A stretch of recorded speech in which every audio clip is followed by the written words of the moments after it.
The Deep. Descent. In the morning light, the submarine Charon 5 bobbed on the surface, riding on a pontoon platform. Bright yellow, it looked like a child's bathtub toy sitting on a deck of oil drums. A rubber Zodiac launch took Norman over, and he climbed onto the platform, shook hands with the pilot, who could not have been more than 18, younger than his son, Tim. "Ready to go, sir?" the pilot said. "Sure," Norman said. He was as ready as he would ever be. Up close, the sub did not look like a toy. It was incredibly massive and strong. Norman saw a single porthole of curved acrylic. It was held in place by bolts as big as his fist. He touched them tentatively. The pilot smiled. "Want to kick the tires, sir?" "No, I'll trust you." "Ladder's this way, sir." Norman climbed the narrow rungs to the top of the sub and saw the small, circular hatch opening. He hesitated. "Sit on the edge here," the pilot said, "and drop your legs in, then follow it down. You may have to squeeze your shoulders together a bit and suck in your— That's it, sir." Norman wriggled through the tight hatch into an interior so low he could not stand. The sub was crammed with dials and machinery. Ted was already aboard, hunched in the back, grinning like a kid. "Isn't this fantastic?" Norman envied his easy enthusiasm. He felt cramped and a little nervous. Above him, the pilot clanged the heavy hatch shut and dropped down to take the controls. "Everybody okay?" They nodded. "Sorry about the view," the pilot said, glancing over his shoulders. "You gentlemen are mostly going to be seeing my hindquarters. Let's get started. Mozart okay?"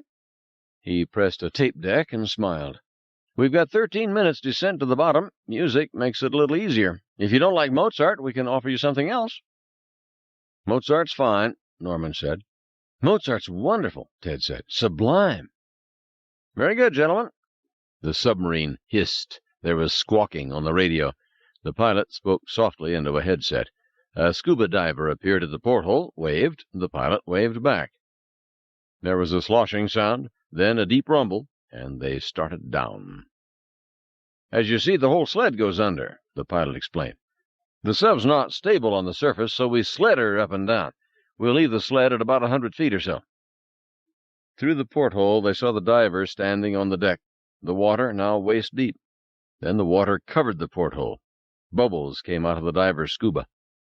"We're under," the pilot said. He adjusted valves above his head, and they heard the hiss of air, startlingly loud, more gurgling.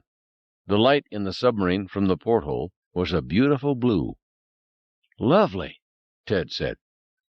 "We'll leave the sled now," the pilot said. Motors rumbled, and the sub moved forward, the diver slipping off to one side.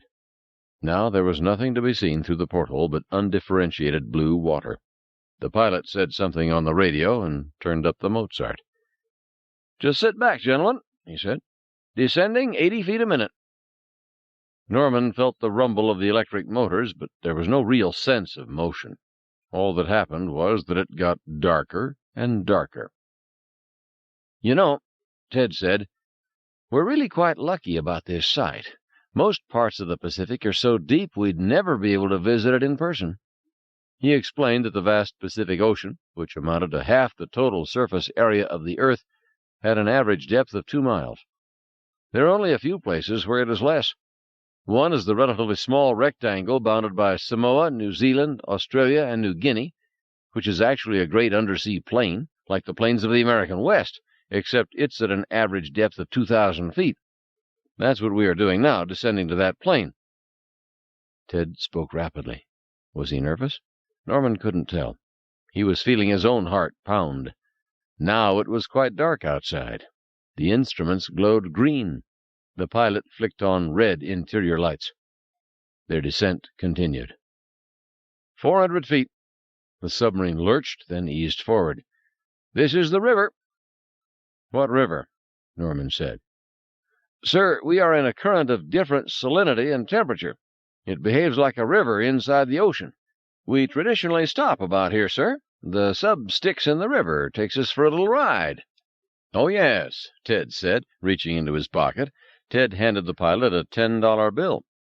Norman glanced questioningly at Ted. Didn't they mention that to you? Old tradition. You always pay the pilot on your way down, for good luck. I can use some luck, Norman said. He fumbled in his pocket, found a $5 bill, thought better of it, took out a 20 instead. Thank you, gentlemen, and have a good bottom stay, both of you, the pilot said. The electric motors cut back in. The descent continued. The water was dark. 500 feet, he said. Halfway there. The submarine creaked loudly, then made several explosive pops. Norman was startled. That's normal pressure adjustment, the pilot said. No problem. Uh-huh, Norman said. He wiped sweat on his shirt sleeve. It seemed that the interior of the submarine was now much smaller, the walls closer to his face. Actually, Ted said, if I remember, this particular region of the Pacific is called the Lau Basin, isn't that right? That's right, sir, the Lau Basin. It's a plateau between two undersea ridges, the South Fiji or Lau Ridge to the west and the Tonga Ridge to the east. That's correct, Dr. Fielding. Norman glanced at the instruments. They were covered with moisture. The pilot had to rub the dials with a cloth to read them. Was the sub leaking? No, he thought, just condensation. The interior of the submarine was growing colder. Take it easy, he told himself. 800 feet, the pilot said. It was now completely black outside. This is very exciting, Ted said. Have you ever done anything like this before, Norman? No, Norman said.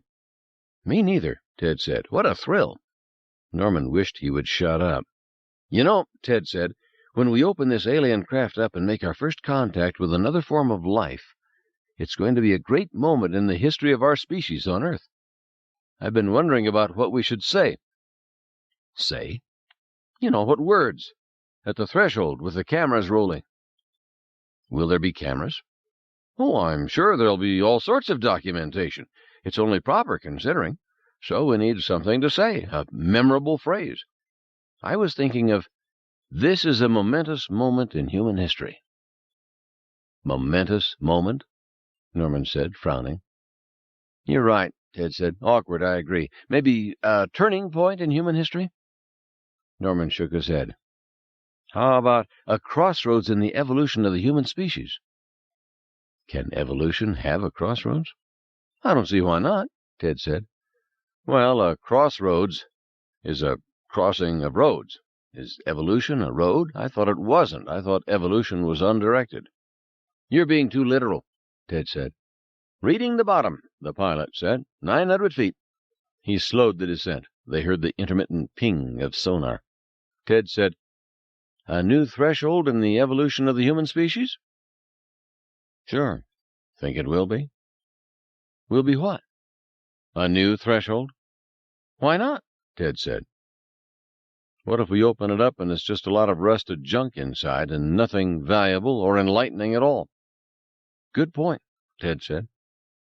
950 feet. Exterior lights are on, the pilot said. Through the porthole they saw white flecks. The pilot explained this was suspended matter in the water. Visual contact. I have bottom. Oh, let's see, Ted said. The pilot obligingly shifted to one side, and they looked. Norman saw a flat, dead, dull brown plain, stretching away to the limit of the lights, blackness beyond. Not much to look at right here, I'm afraid, the pilot said. Surprisingly dreary, Ted said, without a trace of disappointment. I would have expected more life. Well, it's pretty cold. Water temperature is 36 degrees Fahrenheit. Almost freezing, Ted said. Yes, sir. Let's see if we can find your new home. The motors rumbled.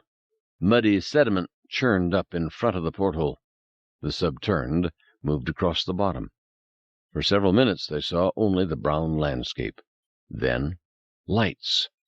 There we are. A vast underwater array of lights, arranged in a rectangular pattern. That's the grid, the pilot said. The submarine planed up and glided smoothly over the illuminated grid, which extended into the distance for half a mile. Through the porthole they saw divers standing on the bottom, working within the grid structure. The divers waved to the passing sub. The pilot honked a toy horn. They can hear that? Oh, sure, water's a great conductor. "My God," Ted said. Directly ahead, the giant titanium fin rose sharply above the ocean floor. Norman was completely unprepared for its dimension. As the submarine moved to port, the fin blocked their entire field of view for nearly a minute. The metal was dull gray and, except for small white speckles of marine growth, entirely unmarked. "There isn't any corrosion," Ted said. "No, sir," the pilot said. "Everybody's mentioned that. They think it's because it's a metal-plastic alloy, but I don't think anybody is quite sure." The fin slipped away to the stern. The submarine again turned. Directly ahead, more lights, arranged in vertical rows. Norman saw a single cylinder of yellow-painted steel and bright portholes. Next to it was a low metal dome. "That's DH-7, the diver's habitat to port," the pilot said. "It's pretty utilitarian. You guys are in DH-8, which is much nicer, believe me." He turned starboard, and after a momentary blackness they saw another set of lights. Coming closer, Norman counted 5 different cylinders, some vertical, some horizontal, interconnected in a complex way. "There you are, DH-8, you're home away from home," the pilot said. "Give me a minute to dock." Metal clanged against metal. There was a sharp jolt, and then the motors cut off. Silence. Hissing air. The pilot scrambled to open the hatch, and surprisingly cold air washed down on them. "Airlock's open, gentlemen," he said, stepping aside. Norman looked up through the lock. He saw banks of red lights above. He climbed up through the submarine and into a round steel cylinder approximately 8 feet in diameter. On all sides there were handholds, a narrow metal bench, the glowing heat lamps overhead, though they didn't seem to do much good. Ted climbed up and sat on the bench opposite him. They were so close their knees touched. Below their feet, the pilot closed the hatch. They watched the wheel spin. They heard a clank as the submarine disengaged, then the whir of motors as it moved away. Then nothing. "What happens now?" Norman said. "They pressurize us," Ted said. "Switch us over to exotic gas atmosphere. We can't breathe air down here." "Why not?" Norman said. Now that he was down here staring at the cold steel walls of the cylinder, he wished he had stayed awake for the briefing. "Because," Ted said, "the atmosphere of the Earth is deadly. You don't realize it, but oxygen is a corrosive gas. It's in the same chemical family as chlorine and fluorine, and hydrofluoric acid is the most corrosive acid known. The same quality of oxygen that makes a half-eaten apple turn brown or makes iron rust is incredibly destructive to the human body if exposed to too much of it. Oxygen under pressure is toxic, with a vengeance, so we cut down the amount of oxygen you breathe. You breathe 21% oxygen at the surface. Down here you breathe 2% oxygen, but you won't notice any difference." A voice over a loudspeaker said, "We're starting to pressurize you now." "Who's that?" Norman said. "Barnes," the voice said, but it didn't sound like Barnes. It sounded gritty and artificial. "It must be the talker," Ted said, and then laughed. His voice was noticeably higher-pitched. "It's the helium, Norman. They're pressurizing us with helium." "You sound like Donald Duck," Norman said, and he laughed too. His own voice sounded squeaky, like a cartoon character's. "Speak for yourself, Mickey," Ted squeaked. "I thought I saw a putty tap," Norman said. They were both laughing, hearing their voices.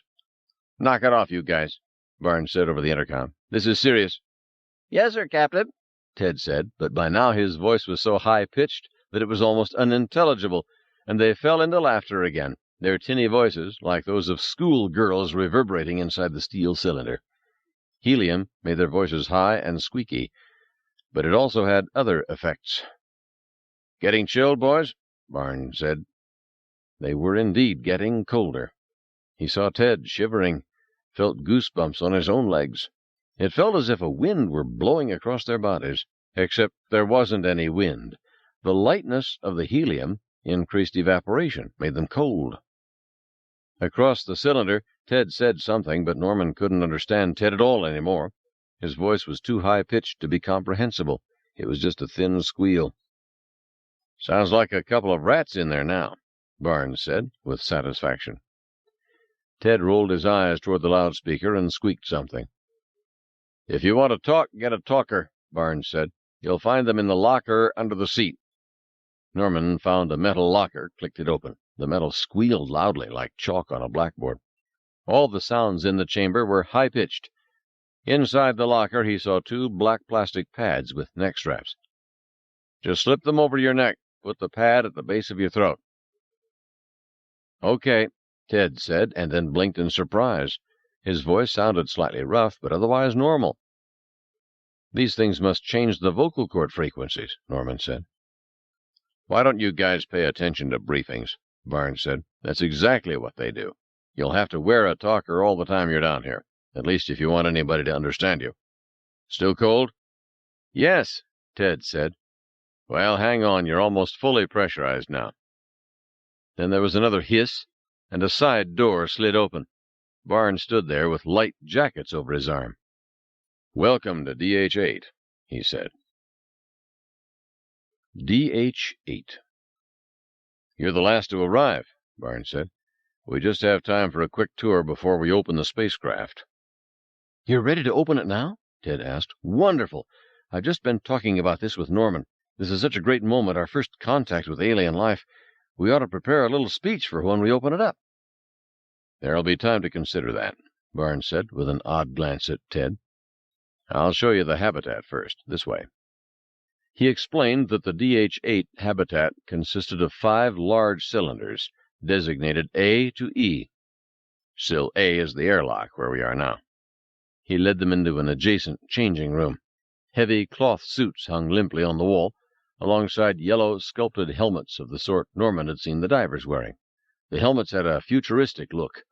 Norman tapped one with his knuckles. It was plastic and surprisingly light. He saw Johnson stenciled above one faceplate. "We going to wear these?" Norman asked. "That's correct," Barnes said. "Then we'll be going outside?" Norman said, feeling a twinge of alarm. "Eventually, yes. Don't worry about it now. Still cold?" They were. Barnes had them change into tight-fitting jumpsuits of clinging blue polyester. Ted frowned. "Don't you think these look a little silly?" "They may not be the height of fashion," Barnes said, "but they prevent heat loss from helium." "The color is unflattering," Ted said. "Screw the color," Barnes said. He handed them lightweight jackets. Norman felt something heavy in one pocket and pulled out a battery pack. "The jackets are wired and electrically heated," Barnes said. "Like an electric blanket, which is what you'll use for sleeping. Follow me." They went on to Sill B, which housed power and life support systems. At first glance, it looked like a large boiler room, all multicolored pipes and utilitarian fittings. "This is where we generate all of our heat, power, and air," Barnes said. He pointed out the features. "Closed-cycle IC generator, 24110. Hydrogen and oxygen-driven fuel cells, LSS monitors. Liquid processor runs on silver-zinc batteries. And that's Chief Petty Officer Fletcher. Teeny Fletcher." Norman saw a big-boned figure working back among the pipes with a heavy wrench. The figure turned. Alice Fletcher gave them a grin, waved a greasy hand. "She seems to know what she's doing," Ted said approvingly. "She does," Barnes said. "But all the major support systems are redundant. Fletcher is just our final redundancy. Actually, you'll find the entire habitat is self-regulating." He clipped heavy badges onto the jumpsuits. "Wear these at all times, even though they're just a precaution. The alarms trigger automatically if life support conditions go below optimum. But that won't happen. There are sensors in each room of the habitat. You'll get used to the fact that the environment continually adjusts to your presence. Lights will go on and off, heat lamps will turn on and off, and air vents will hiss to keep track of things. It's all automatic, don't sweat it. Every single major system is redundant. We can lose power, we can lose air, we can lose water entirely, and we will be fine for 130 hours. 130 hours didn't sound very long to Norman. He did the calculation in his head. 5 days. 5 days didn't seem very long either. They went into the next cylinder, the lights clicking on as they entered. Cylinder C contained living quarters, bunks, toilets, showers, plenty of hot water, you'll find. Barnes showed them around proudly, as if it were a hotel. The living quarters were heavily insulated. Carpeted deck, walls and ceilings all covered in soft padded foam, which made the interior appear like an overstuffed couch. But despite the bright colors and the evident care in decoration, Norman still found it cramped and dreary. The portholes were tiny, and they revealed only the blackness of the ocean outside, and wherever the padding ended, he saw heavy bolts and heavy steel plating, a reminder of where they really were. He felt as if he were inside a large iron lung, and he thought, that isn't so far wrong. They ducked through narrow bulkheads into D-Sill, a small laboratory with benches and microscopes on the top level, a compact electronics unit on the level below. "This is Tina Chan," Barnes said, introducing a very still woman. They all shook hands. Norman thought that Tina Chan was almost unnaturally calm, until he realized she was one of those people who almost never blinked their eyes. "Be nice to Tina," Barnes was saying. "She's our only link to the outside. She runs the comm ops and the sensor systems as well. In fact, all the electronics." Tina Chan was surrounded by the bulkiest monitors Norman had ever seen. They looked like TV sets from the 1950s. Barnes explained that certain equipment didn't do well in the helium atmosphere, including TV tubes. In the early days of undersea habitats, the tubes had to be replaced daily. Now they were elaborately coated and shielded, hence their bulk.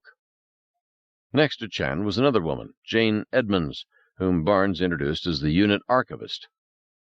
"What's a unit archivist?" Ted asked her.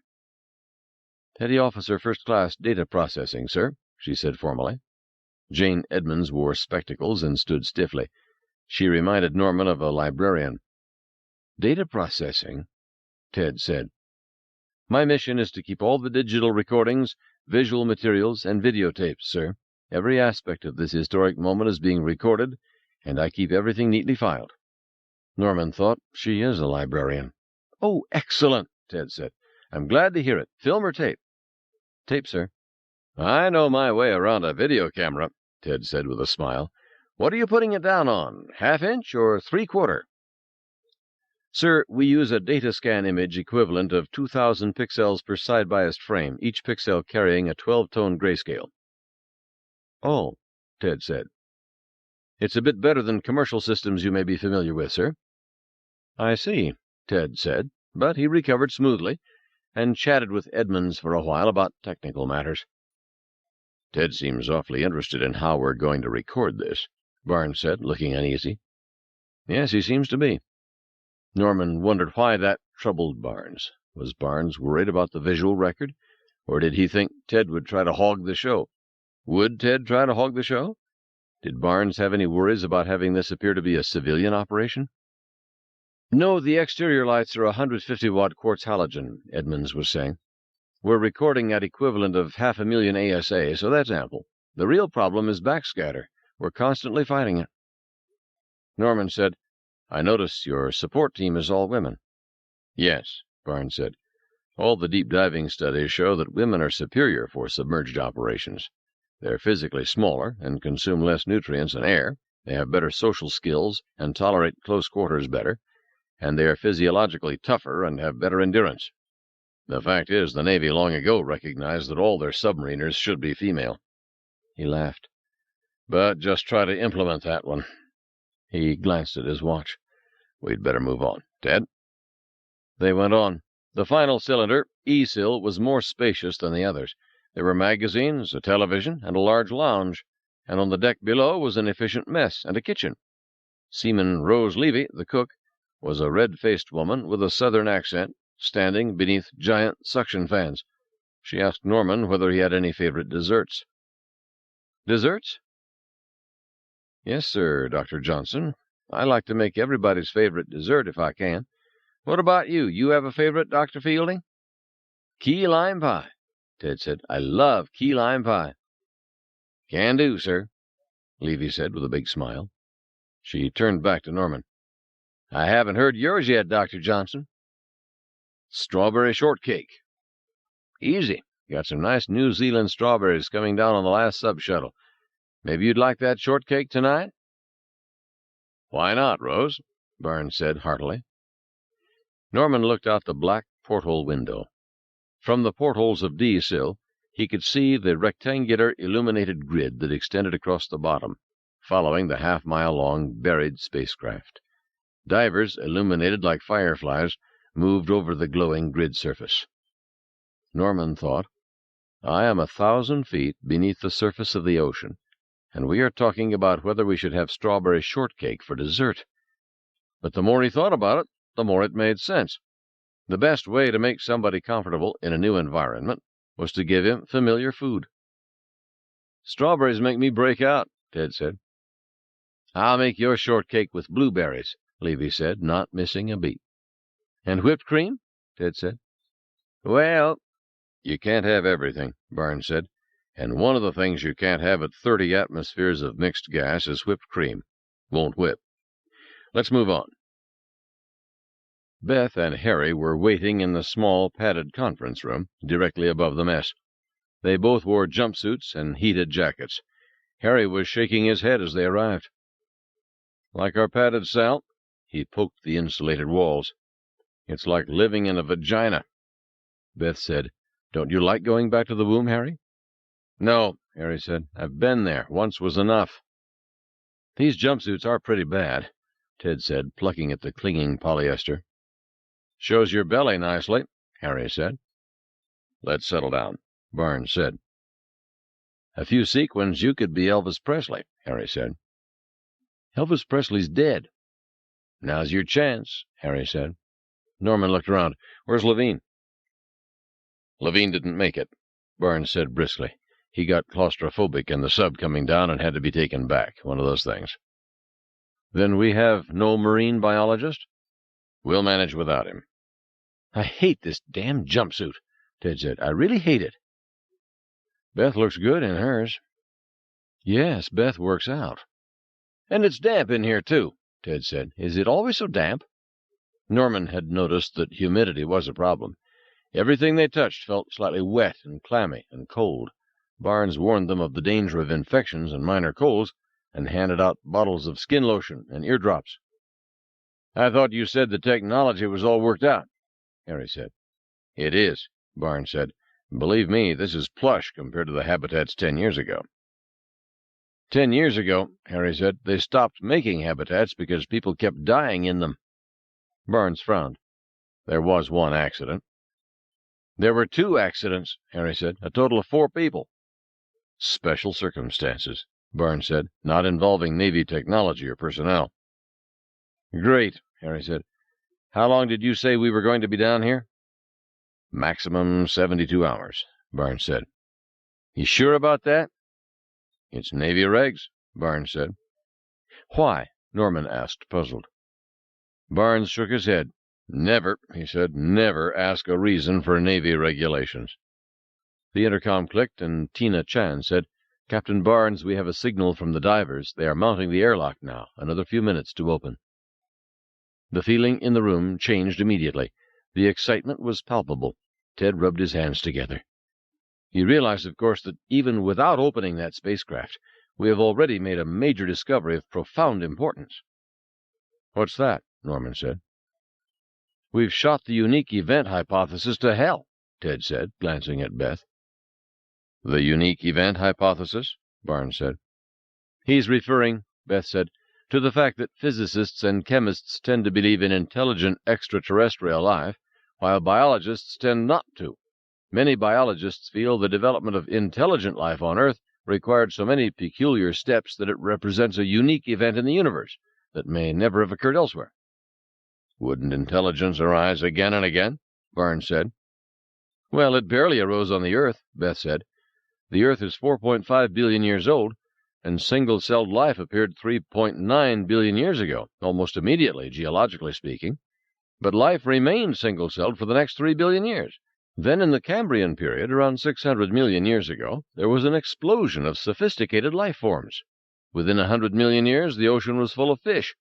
Then the land became populated, then the air. But nobody knows why the explosion occurred in the first place. And since it didn't occur for 3 billion years, there's the possibility that on some other planet it might never occur at all.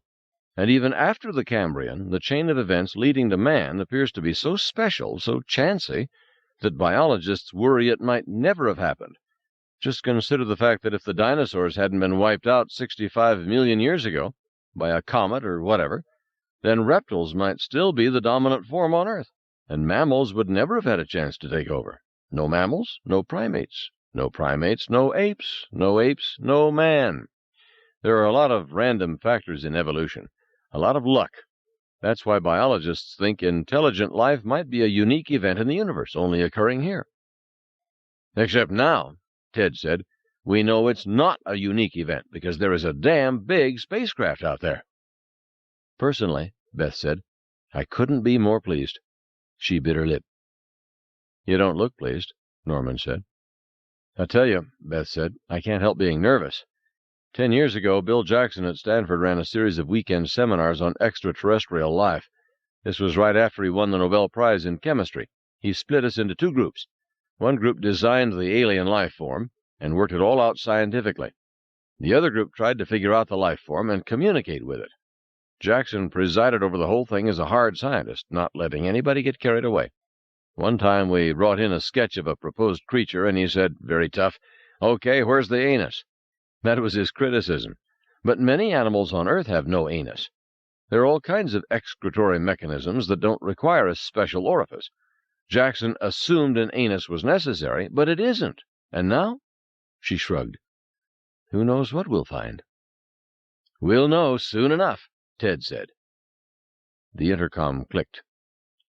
Captain Barnes, the divers have the airlock mounted in place. The robot is now ready to enter the spacecraft.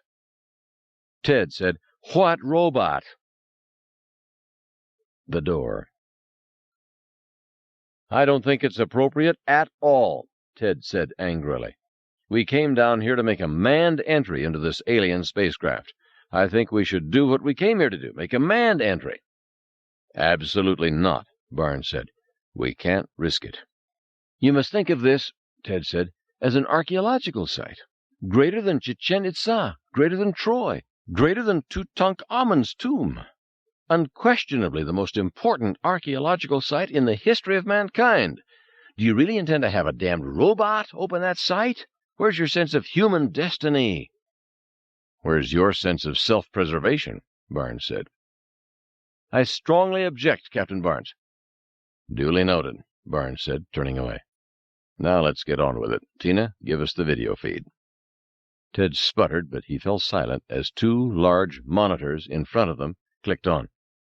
On the left screen, they saw the complex tubular metal scaffolding of the robot, with exposed motors and gears.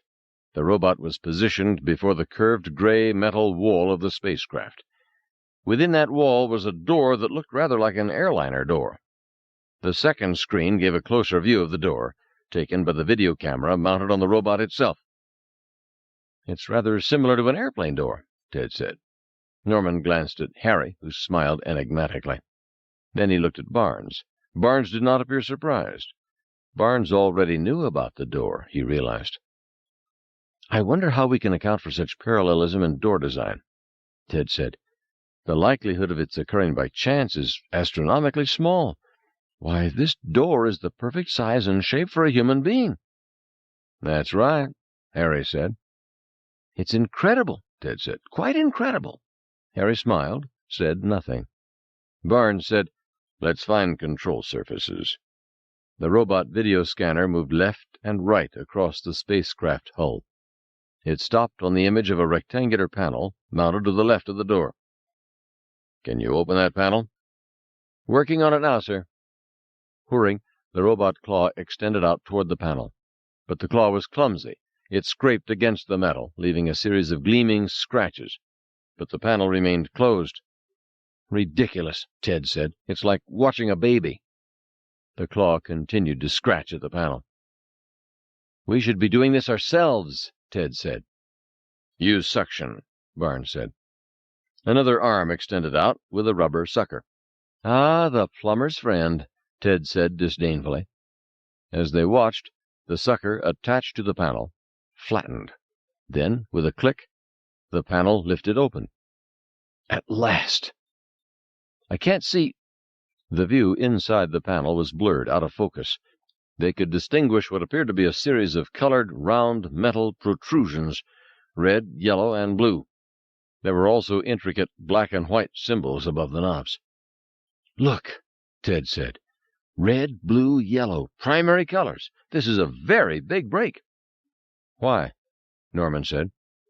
"Because it suggests that the aliens have the same sensory equipment that we do. They may see the universe the same way, visually, in the same colors, utilizing the same part of the electromagnetic spectrum. That's going to help immeasurably in making contact with them. And those black and white markings? That must be some of their writing. Can you imagine? Alien writing." He smiled enthusiastically.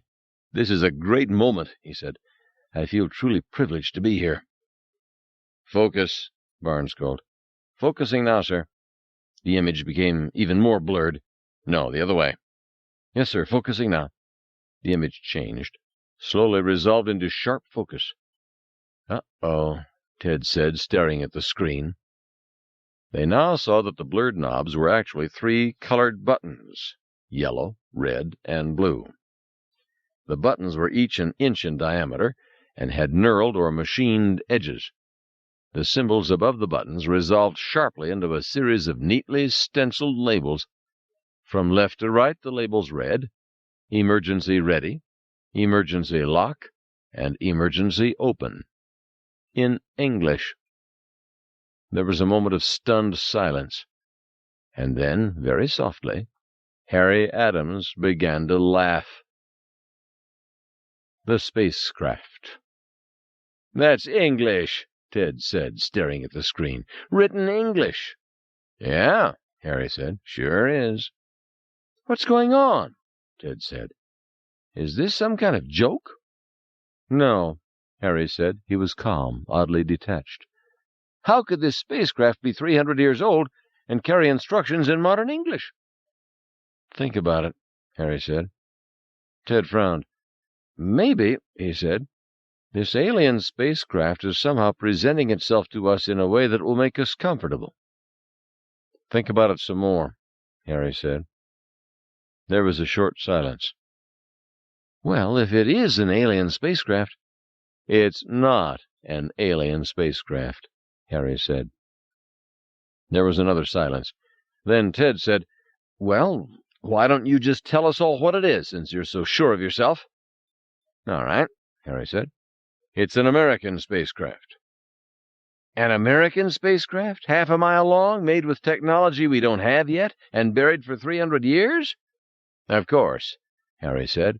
"It's been obvious from the start. Right, Captain Barnes?" "We had considered it," Barnes admitted. "The President had considered it." "That's why you didn't inform the Russians." "Exactly." By now, Ted was completely frustrated.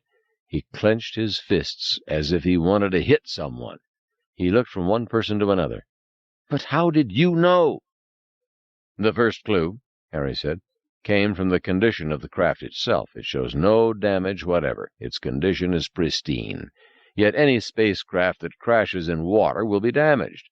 Even at low entry velocities, say 200 miles an hour, the surface of water is as hard as concrete.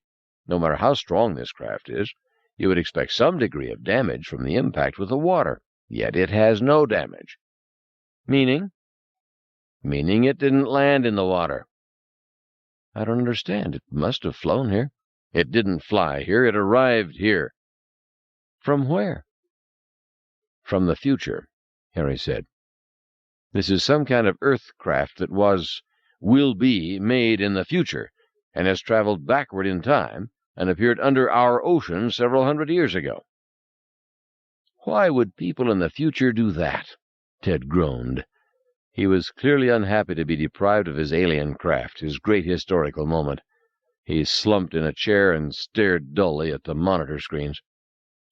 "I don't know why people in the future would do that," Harry said. "We're not there yet. Maybe it was an accident, unintended." "Let's go ahead and open it up," Barnes said. "Opening, sir." The robot hand moved forward toward the open button. The hand pressed several times. There was a clanking sound, but nothing happened. "What's wrong?" Barnes said. "Sir, we're not able to impact the button. The extensor arm is too large to fit inside the panel." "Great." "Shall I try the probe?" "Try the probe." The claw hand moved back, and a thin needle probe extended out toward the button. The probe slid forward, adjusted position delicately, touched the button. It pushed and slipped off. "Trying again, sir." The probe again pressed the button and again slid off. "Sir, the surface is too slippery." "Keep trying." "You know," Ted said thoughtfully, "this is still a remarkable situation. In one sense, it's even more remarkable than contact with extraterrestrials.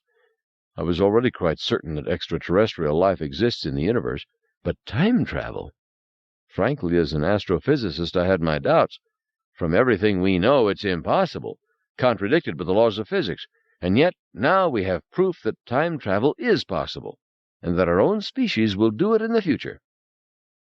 Ted was smiling, wide-eyed and happy again. You had to admire him, Norman thought. He was so wonderfully irrepressible. "And here we are," Ted said, "on the threshold of our first contact with our species from the future. Think of it. We are going to meet ourselves from some future time." The probe pressed again and again, without success. "Sir, we cannot impact the button." "I see that," Barnes said, standing up. "Okay, shut it down and get it out of there. Ted, looks like you're going to get your wish after all. We'll have to go in and open it up manually. Let's suit up." Into the ship. In the changing room in Cylinder A, Norman stepped into his suit. Tina and Edmonds helped fit the helmet over his head and snap-locked the ring at the neck. He felt the heavy weight of the rebreather tanks on his back. The straps pressed into his shoulder. He tasted metallic air. There was a crackle as his helmet intercom came on. The first words he heard were, "What about at the threshold of a great opportunity for the human species?" Norman laughed, grateful for the break in the tension. "You find it funny?" Ted asked, offended. Norman looked across the room at the suited man with Fielding stenciled on his yellow helmet. "No," Norman said. "I'm just nervous." "Me too," Beth said. "Nothing to it," Barnes said. "Trust me." "What are the 3 biggest lies in DH-8? Harry said, and they laughed again. They crowded together into the tiny airlock, bumping helmeted heads, and the bulkhead hatch to the left was sealed, the wheel spinning. Barnes said, "Okay, folks, just breathe easy." He opened the lower hatch, exposing black water. The water did not rise into the compartment. "The habitat's on positive pressure," Barnes said. "The level won't come up. Now watch me and do this the way I do. You don't want to tear your suit."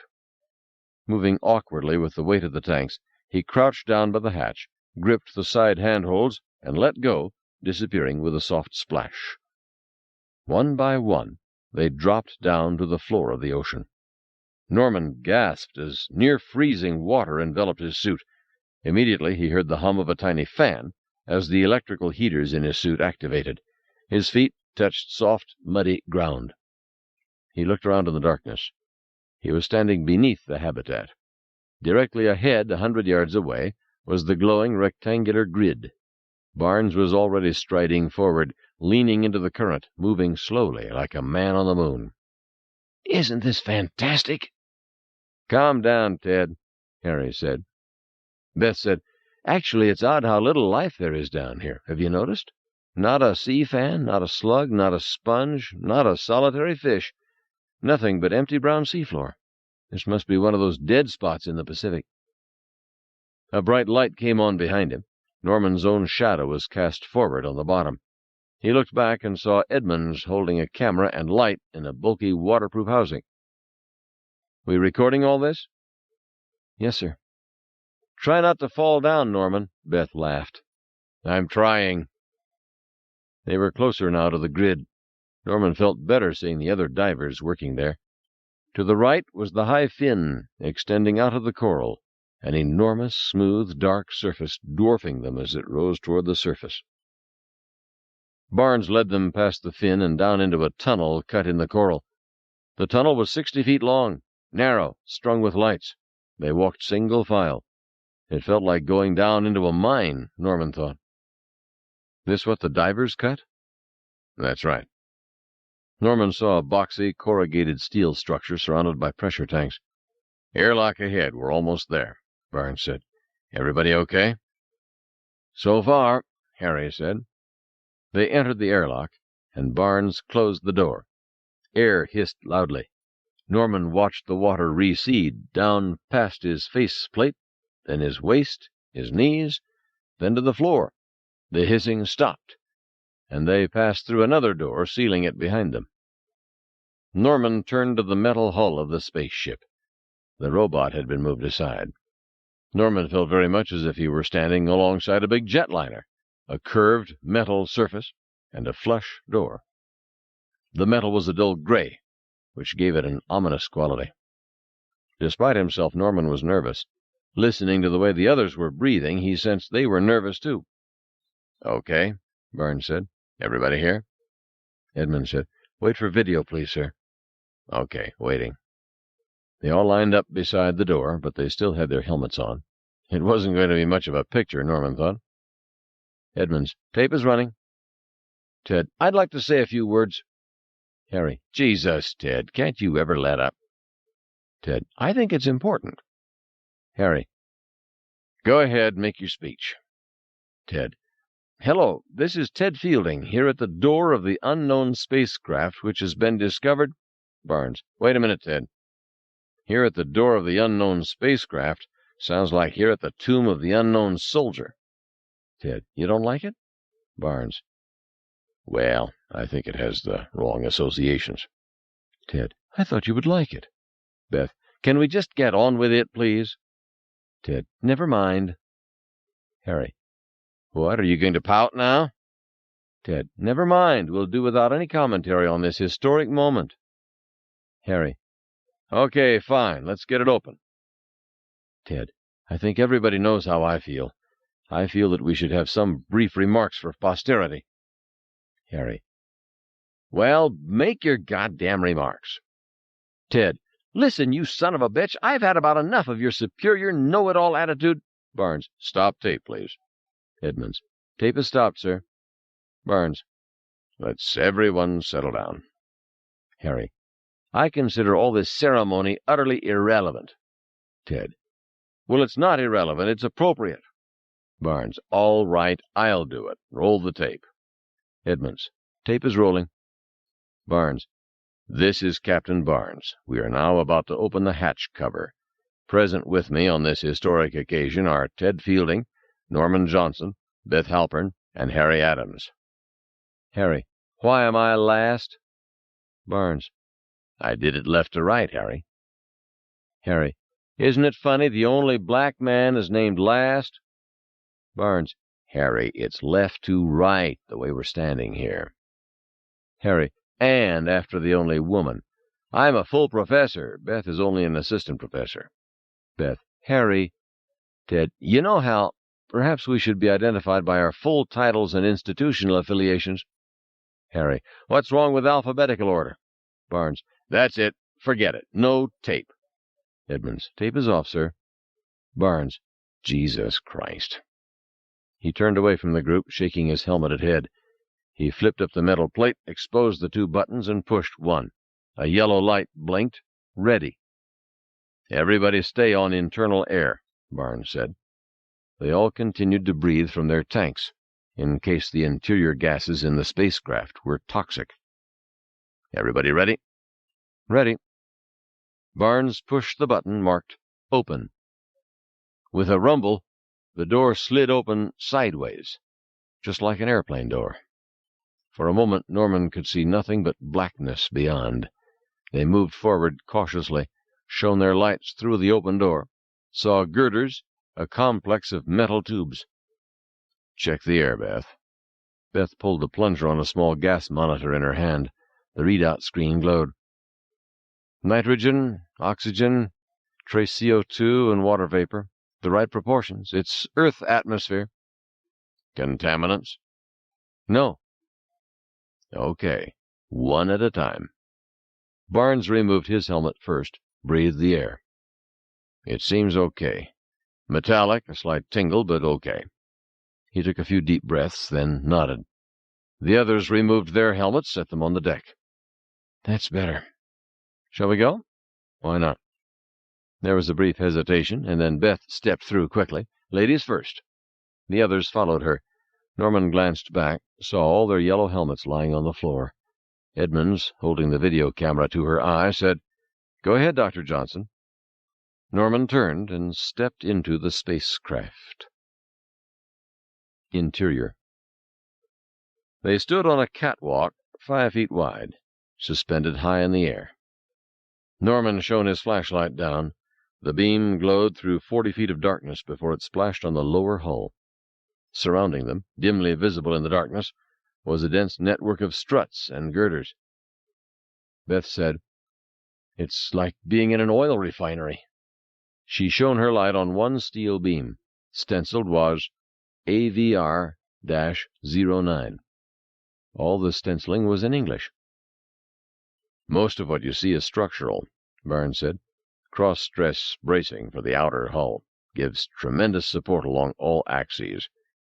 The ship is very ruggedly built, as we suspected, designed to take extraordinary stresses.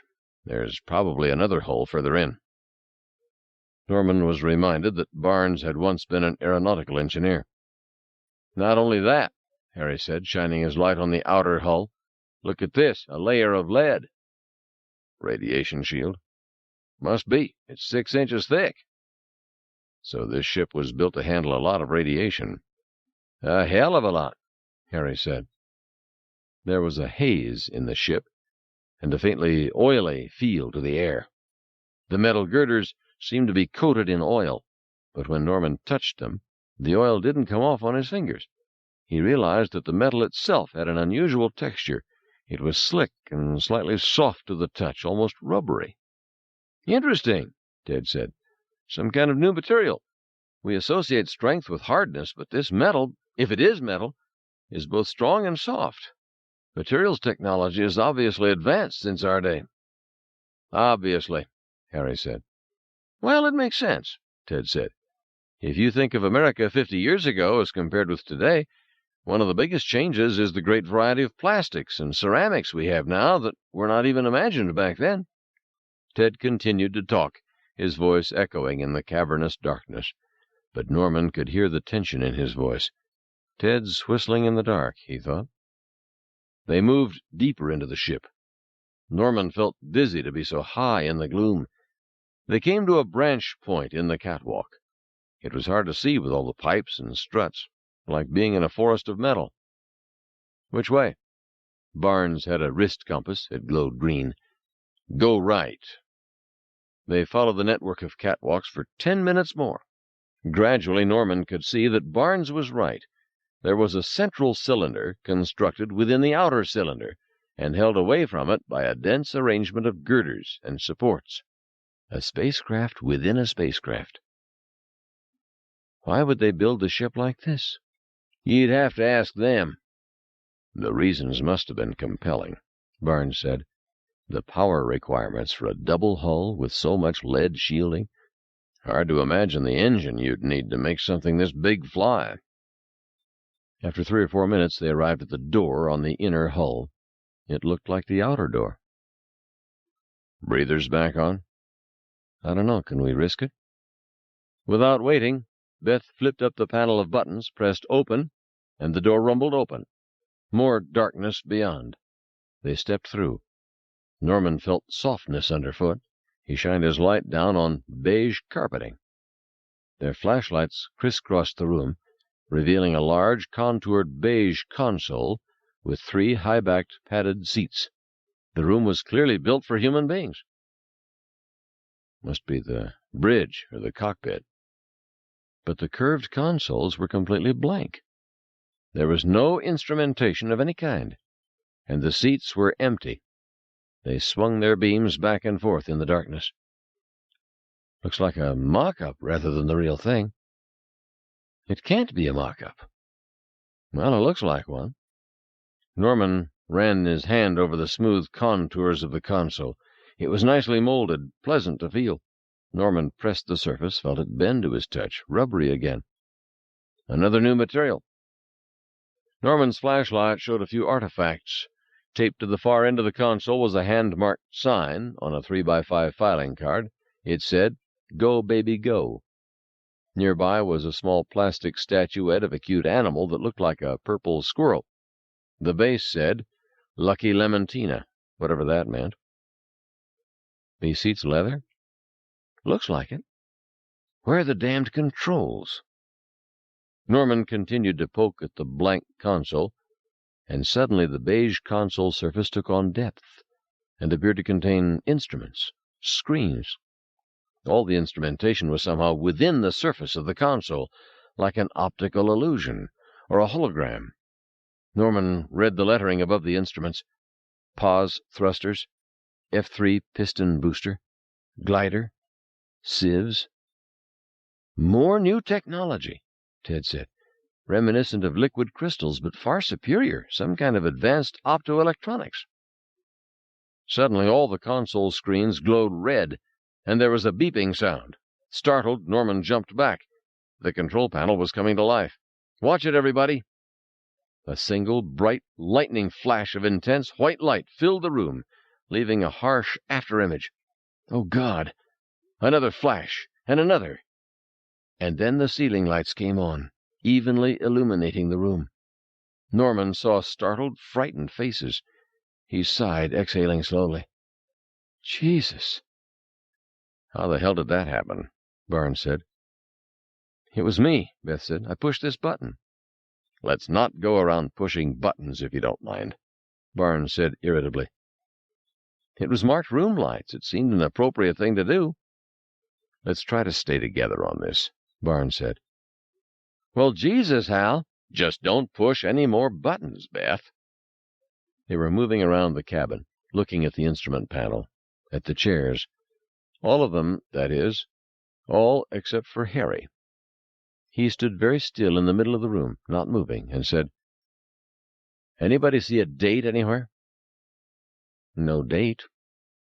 "There's got to be a date," Harry said, suddenly tense, "and we've got to find it, because this is definitely an American spaceship from the future." "What's it doing here?" Norman asked. "Damned if I know," Harry said. He shrugged. Norman frowned. "What's wrong, Harry?" "Nothing." "Sure?" "Yeah, sure."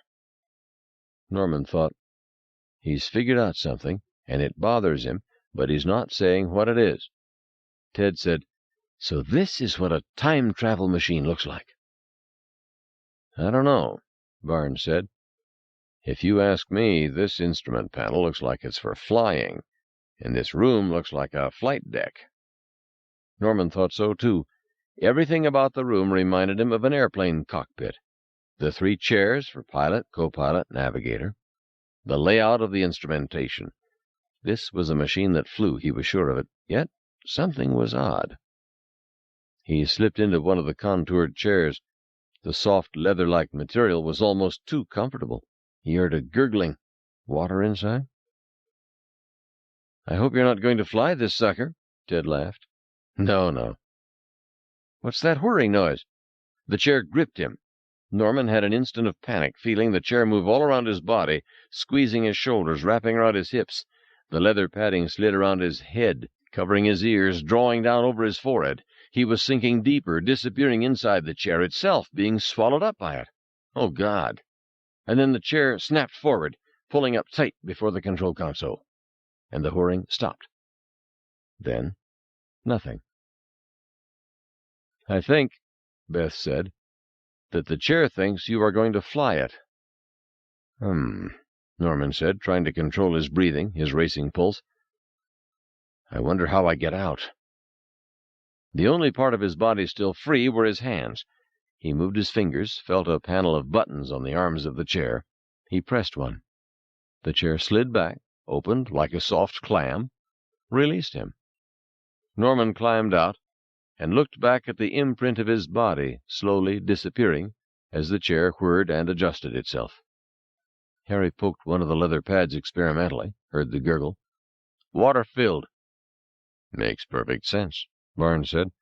"Water's not compressible. You can withstand enormous G-forces sitting in a chair like this." "And the ship itself is built to take great strains," Ted said. Maybe time travel is strenuous? Structurally strenuous? Maybe. Norman was doubtful. But I think Barnes is right. This is a machine that flew. Perhaps it just looks that way, Ted said. After all, we know how to travel in space, but we don't know how to travel in time. We know that space and time are really aspects of the same thing, space-time. Perhaps you're required to fly in time just the way you fly in space. Maybe time travel and space travel are more similar than we think now. Aren't we forgetting something? Beth said. Where is everybody? If people flew this thing in either time or space, where are they? Probably somewhere else on the ship. I'm not so sure, Harry said. Look at this leather on these seats. It's brand new. Maybe it was a new ship. No, I mean really brand new. This leather doesn't show any scratches, any cuts, any coffee cup spills or stains. There is nothing to suggest that these seats have ever been sat in. Maybe there wasn't any crew. Why would you have seats if there wasn't any crew? Maybe they took the crew out at the last minute. It seems they were worried about radiation. The inner hull's lead-shielded, too. Why should there be radiation associated with time travel? I know, Ted said. Maybe the ship got launched by accident. Maybe the ship was on the launch pad and somebody pressed the button before the crew got aboard, so the ship took off empty. You mean, oops, wrong button? That'd be a hell of a mistake, Norman said. Barnes shook his head. I'm not buying it. For one thing, a ship this big could never be launched from Earth. It had to be built and assembled in orbit and launched from space. What do you make of this? Beth said, pointing to another console near the rear of the flight deck. There is a fourth chair, drawn up close to the console. The leather was wrapped around a human form. No kidding. There's a man in there? Let's have a look. Beth pushed the armrest buttons. The chair whirred back from the console and unwrapped itself. They saw a man staring forward, his eyes open. My God! After all these years, perfectly preserved, Ted said. You would expect that, Harry said, considering he's a mannequin. But he's so lifelike. Give our descendants some credit for advances, Harry said. They're half a century ahead of us. He pushed the mannequin forward, exposing an umbilicus running out the back at the base of the hips. Wires. Not wires, Ted said. Glass, optical cables. This whole ship uses optical technology and not electronics. In any case, it's one mystery solved, Harry said, looking at the dummy. Obviously, this craft was built to be a manned ship, but it was sent out unmanned. Why? Probably the intended voyage was too dangerous. They sent an unmanned vessel first before they sent a manned vessel. Beth said, And where did they send it? With time travel, you don't send it to a where, you send it to a when.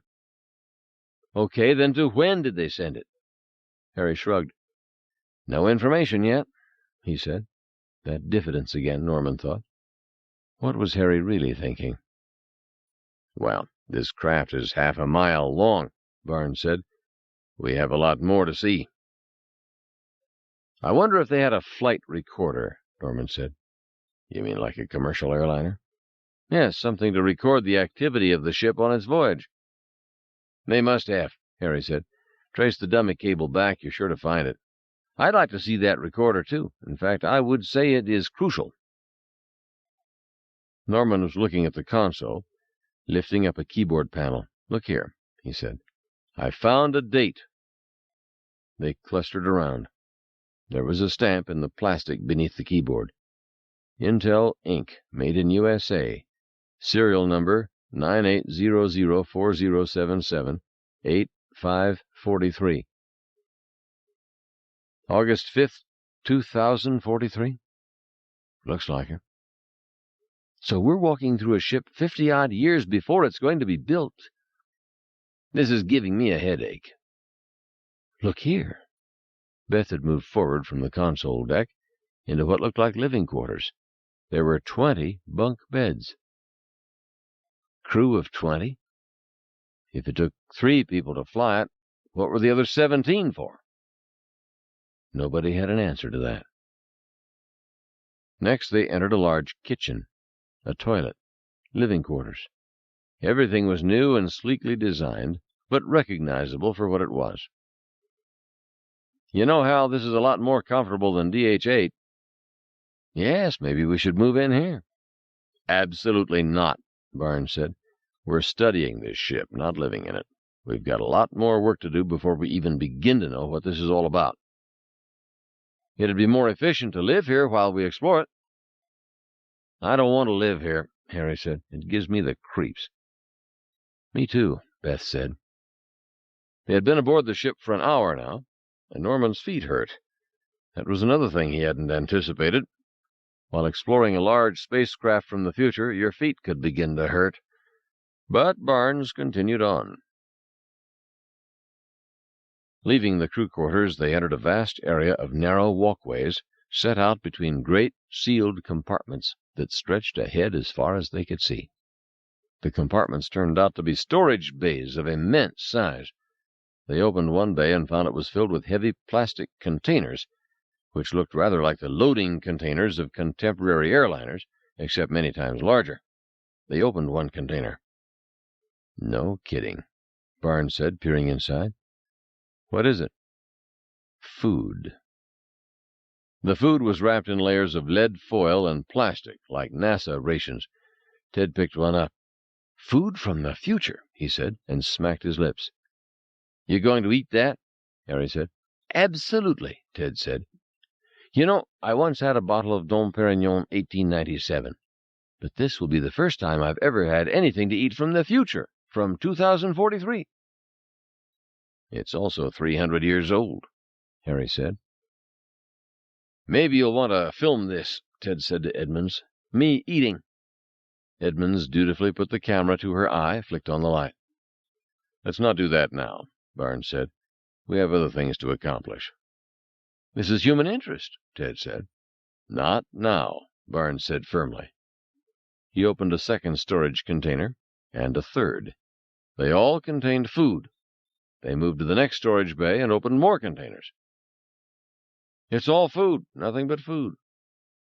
The ship had traveled with an enormous amount of food. Even allowing for a crew of 20, it was enough food for a voyage of several years. They were getting very tired. It was a relief when Beth found a button, said, I wonder what this does. Barnes said, Beth, and the walkway began to move, rubber tread rolling forward with a slight hum. Beth, I want you to stop pushing every damn button you see. But nobody else objected. It was a relief to ride the walkway past dozens of identical storage bays. Finally, they came to a new section, much farther forward. Norman guessed by now they were a quarter of a mile from the crew compartment in the back. That meant they were roughly in the middle of the huge ship. And here they found a room with life support equipment and 20 hanging spacesuits. Bingo, Ted said. It's finally clear. This ship is intended to travel to the stars. The others murmured, excited by the possibility. Suddenly it all made sense. The great size, the vastness of the ship, the complexity of the control consoles. Oh, for Christ's sake, Harry said. It can't have been made to travel to the stars. This is obviously a conventional spacecraft, although very large. And at conventional speeds, the nearest star is 250 years away. Maybe they had new technology. Where is it? There's no evidence of new technology. Well, maybe it's... Face the facts, Ted, Harry said. Even with this huge size, the ship is only provisioned for a few years, 15 or 20 years at most. How far could it go in that time? Barely out of the solar system, right? Ted nodded glumly. It's true. It took the Voyager spacecraft 5 years to reach Jupiter and 9 years to reach Uranus. In 15 years, maybe they were going to Pluto. Why would anyone want to go to Pluto? We don't know yet, but... The radios squawked. The voice of Tina Chan said, Captain Barnes, Surface wants you for a secure encrypted communication, sir. Okay, Barnes said. It's time to go back anyway. They headed back, through the vast ship, to the main entrance. Space and Time. They were sitting in the lounge of DH-8, watching the divers work on the grid. Barnes was in the next cylinder, talking to the surface. Levy was cooking lunch, or dinner, a meal anyway. They were all getting confused about what the Navy people called surface time. Surface time doesn't matter down here, Edmund said in her precise librarian's voice. Day or night, it just doesn't make any difference. You get used to it. They nodded vaguely. Everyone was tired, Norman saw. The strain, the tension of the exploration, had taken its toll. Beth had already drifted off to sleep, feet up on the coffee table, her muscular arms folded across her chest. Outside the window, 3 small submarines had come down and were hovering over the grid. Several divers were clustered around. Others were heading back to the divers' habitat, DH-7. "Looks like something's up," Harry said. "Something to do with Barnes's call?" "Could be." Harry was still preoccupied, distracted. "Where's Tina Chan?" "She must be with Barnes. Why?" "I need to talk to her." "What about?" Ted said. "It's personal," Harry said. Ted raised his eyebrows, but said nothing more. Harry left, going into D-Sil. Norman and Ted were alone. "He's a strange fellow," Ted said. "Is he?" "You know he is, Norman. Arrogant, too. Probably because he's black. Compensating, don't you think?" "I don't know." "I'd say he has a chip on his shoulder," Ted said. "He seems to resent everything about this expedition." He sighed. "Of course, mathematicians are all strange. He's probably got no sort of life at all. I mean, a private life, women and so forth.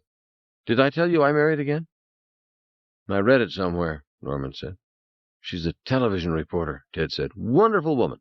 He smiled.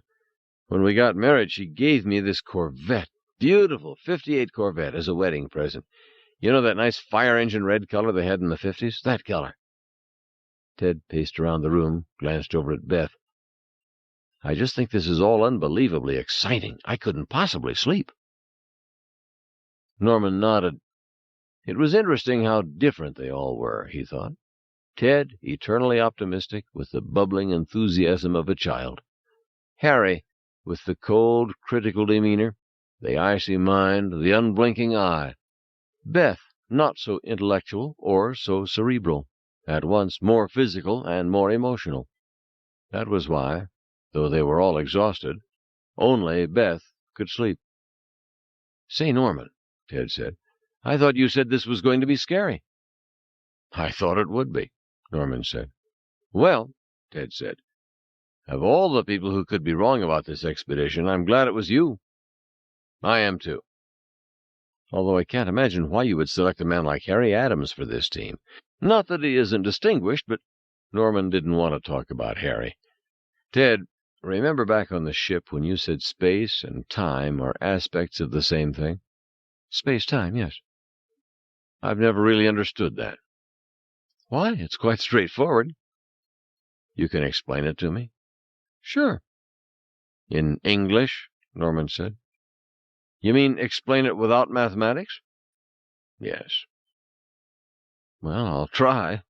Ted frowned, but Norman knew he was pleased. Ted loved to lecture.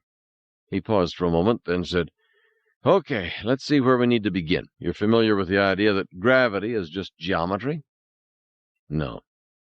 "Curvature of space and time?" "Not really, no." Einstein's general relativity?" "Sorry," Norman said. "Never mind," Ted said. There was a bowl of fruit on the table. Ted emptied the bowl, setting the fruit on the table. "Okay, this table is space. Nice flat space." "Okay," Norman said. Ted began to position the pieces of fruit. "This orange is the sun. And these are the planets which move in circles around the sun. So we have the solar system on this table." "Okay." "Fine," Ted said. "Now, the sun," he pointed to the orange in the center of the table, "is very large, so it has a lot of gravity." "Right." Ted gave Norman a ball bearing. "This is a spaceship. I want you to send it through the solar system so it passes very close to the sun, okay? Norman took the ball bearing and rolled it so it passed close to the orange. Okay. You notice that your ball rolled straight across the flat table. Right. But in real life, what would happen to your spacecraft when it passed near the sun? It would get sucked into the sun. Yes, we say it would fall into the sun. The spacecraft would curve inward from a straight line and hit the sun. But your spacecraft didn't. No. So we know that the flat table is wrong, Ted said. Real space can't be flat like the table. It can't? No, Ted said. He took the empty bowl and set the orange in the bottom. Now roll your ball straight across past the sun. Norman flicked the ball bearing into the bowl. The ball curved and spiraled down the inside of the bowl until it hit the orange. Okay, Ted said. The spacecraft hit the sun just like it would in real life. But if I gave it enough speed, Norman said, it'd go right past it. It'd roll down and up the far side of the bowl and out again. Correct, Ted said. Also like real life. If the spacecraft has enough velocity, it will escape the gravitational field of the sun. Right. So, Ted said, what we are showing is that a spacecraft passing the sun in real life behaves as if it were entering a curved region of space around the sun. Space around the sun is curved like this bowl. Okay. And if your ball had the right speed, it wouldn't escape from the bowl, but instead would just spiral around endlessly inside the rim of the bowl. And that's what the planets are doing. They are endlessly spiraling inside the bowl created by the sun. He put the orange back on the table. In reality, you should imagine the table is made out of rubber, and the planets are all making dents in the rubber as they sit there. That's what space is really like. Real space is curved, and the curvature changes with the amount of gravity. Yes? So, Ted said, space is curved by gravity. Okay. And that means that you can think of gravity as nothing more than the curvature of space. The Earth has gravity because the Earth curves the space around it. Okay. Except it's not that simple, Ted said. Norman sighed.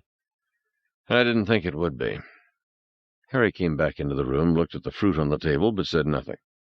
Now, Ted said, when you roll your ball bearing across the bowl, you notice that it not only spirals down, but it also goes faster, right?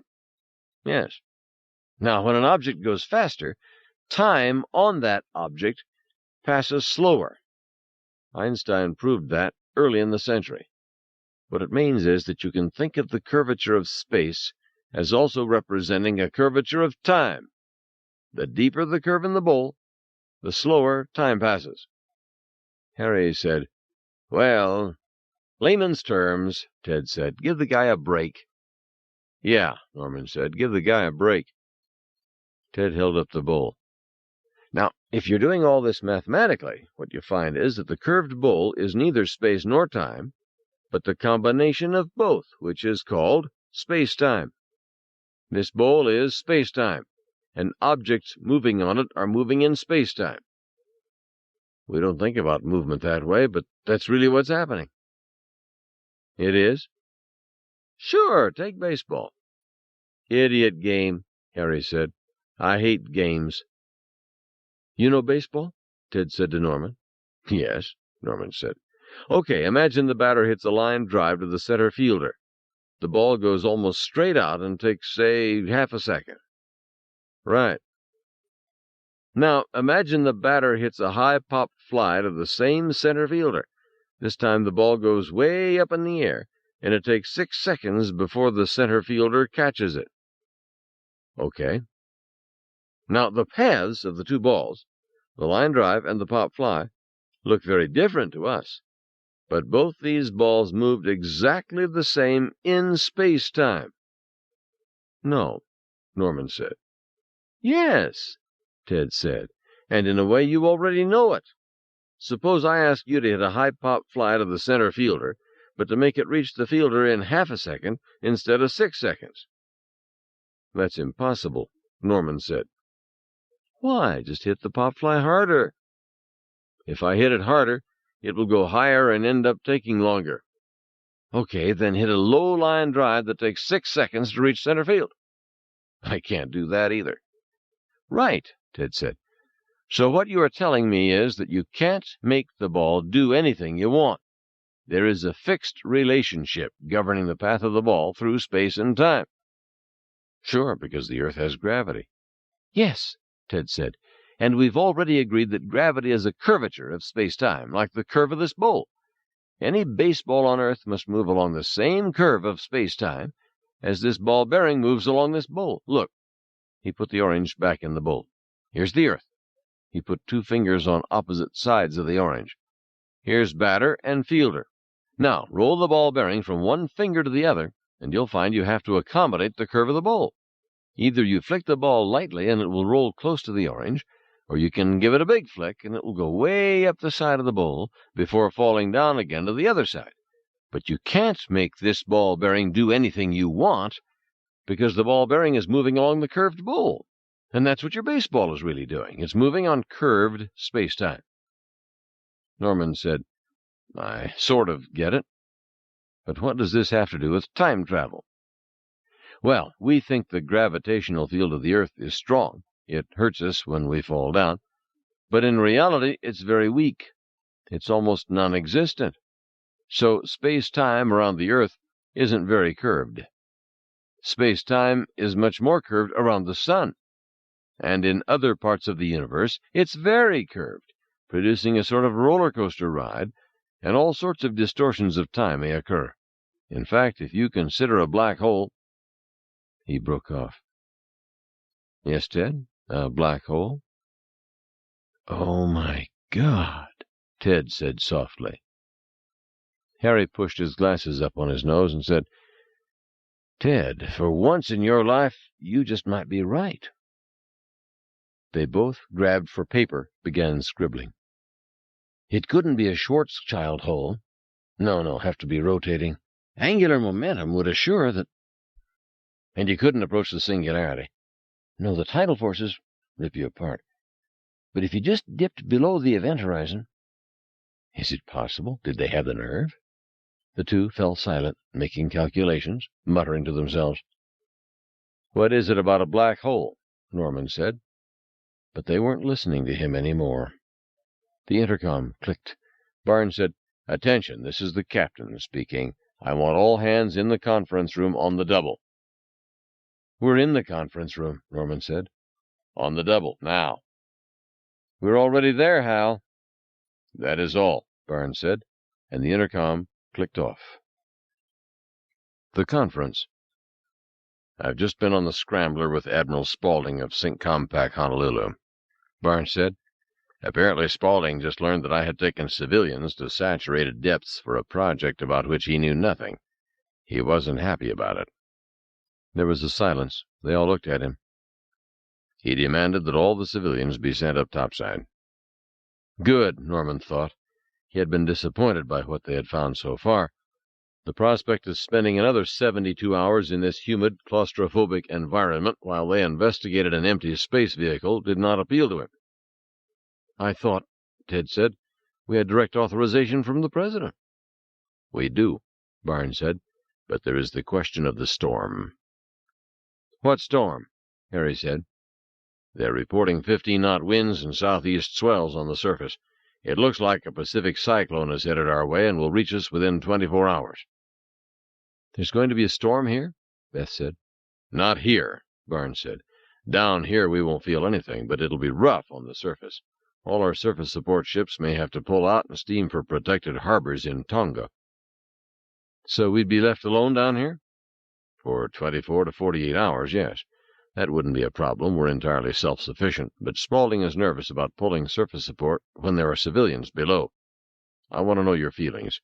Do you want to stay down and continue exploring the ship, or leave? Stay, definitely, Ted said. Barnes said, Beth. I came here to investigate unknown life, Beth said, but there isn't any life on that ship. It just isn't what I thought it would be, hoped it would be. I say we go. Barnes said, Norman. Let's admit the truth, Norman said. We're not really trained for a saturated environment, and we're not really comfortable down here. At least I'm not. And we're not the best people to evaluate this spacecraft. At this point, the Navy'd be much better off with a team of NASA engineers. I say go. Harry? Let's get the hell out, Harry said. Any particular reason? Barnes said. Call it intuition. Ted said, I can't believe you would say that, Harry, just when we have this fabulous new idea about the ship. That's beside the point now, Barnes said crisply. I'll make the arrangements with the surface to pull us out in another 12 hours. Ted said, God damn it. But Norman was looking at Barnes. Barnes wasn't upset. He wants to leave, he thought. He's looking for an excuse to leave, and we're providing his excuse. Meantime, Barnes said, we can make 1 and perhaps even 2 more trips to the ship. We'll rest for the next 2 hours and then go back. And that's all for now. I have more I'd like to say. That's all, Ted. The vote's been taken. Get some rest. As they headed toward their bunks, Barnes said, Beth, I'd like a word with you, please. What about? Beth, when we go back to the ship, I don't want you pushing every button you come across. All I did was turn on the lights, Hal. Yes, but you didn't know that when you... Sure I did. The button said room lights. It was pretty clear. As they moved off, they heard Beth say, I'm not one of your little Navy people you can order around, Hal. And then Barnes said something else, and the voices faded. Damn it, Ted said. He kicked one of the iron walls. It rang hollowly. They passed into C's cylinder on their way to the bunks. I can't believe you people want to leave, Ted said. This is such an exciting discovery. How can you walk away from it? Especially you, Harry. The mathematical possibilities alone. The theory of the black hole. I'll tell you why, Harry said. I want to go because Barnes wants to go. Barnes doesn't want to go, Ted said. Why, he put it to a vote. I know what he did, but Barnes doesn't want to look as if he's made the wrong decision in the eyes of his superiors, or as if he's backing down, so he let us decide. But I'm telling you, Barnes wants to go. Norman was surprised. The cliché image of mathematicians was that they had their heads in the clouds, were absent-minded, inattentive. But Harry was astute. He didn't miss a thing. Why would Barnes want to go? Ted said. I think it's clear, Harry said. Because of the storm on the surface. The storm isn't here yet, Ted said. No, Harry said. And when it comes, we don't know how long it will last. Barnes said 24 to 48 hours. Neither Barnes nor anyone else can predict how long the storm will last, Harry said. What if it lasts 5 days? We can hold out that long. We have air and supplies for 5 days. What are you so worried about? I'm not worried, Harry said, but I think Barnes is worried. Nothing will go wrong, for Christ's sake, Ted said. I think we should stay. And then there was a squishing sound. They looked down at the all-weather carpeting at their feet. The carpet was dark, soaked. What's that? I'd say it was water, Harry said. Salt water? Ted said, bending over, touching the damp spot. He licked his finger. Doesn't taste salty. From above them, a voice said, That's because it's urine. End of Side 2. To continue, change side selector switch and turn the cassette over. Looking up, they saw Teeny Fletcher standing on a platform among a network of pipes near the curved top of the cylinder. Everything's under control, gentlemen. Just a small leak in the liquid waste disposal pipe that goes to the H2O recycler. Liquid waste? Ted was shaking his head. Just a small leak, Fletcher said. No problem, sir. She sprayed one of the pipes with white foam from a spray canister. The foam sputtered and hardened on the pipe.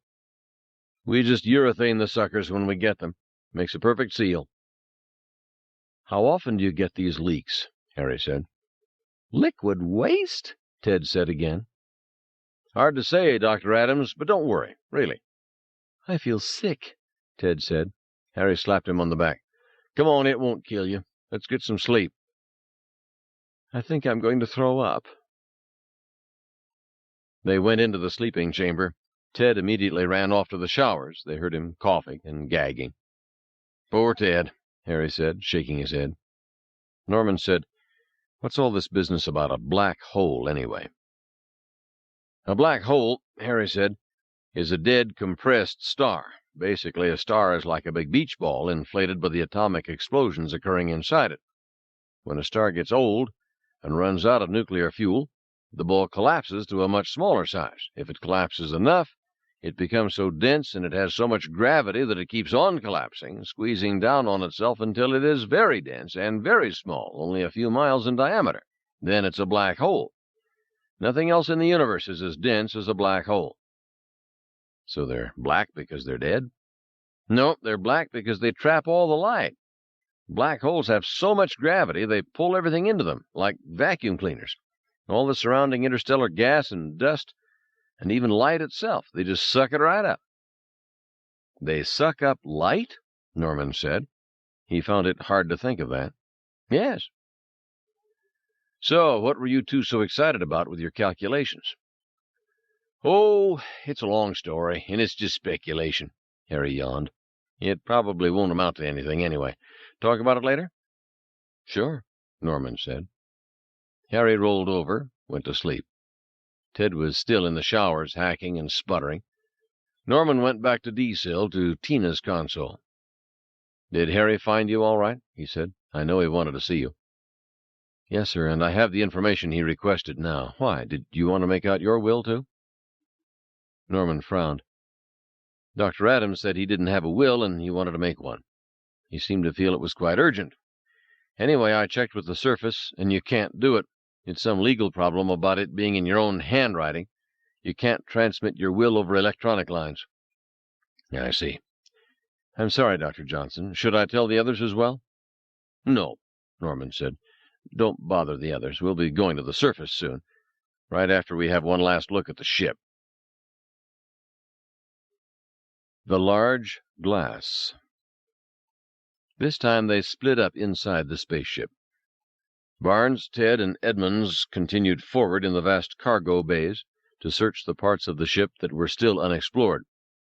Norman, Beth, and Harry stayed in what they now called the flight deck, looking for the flight recorder. Ted's parting words were, "It is a far, far better thing that I do than I have ever done." Then he set off with Barnes.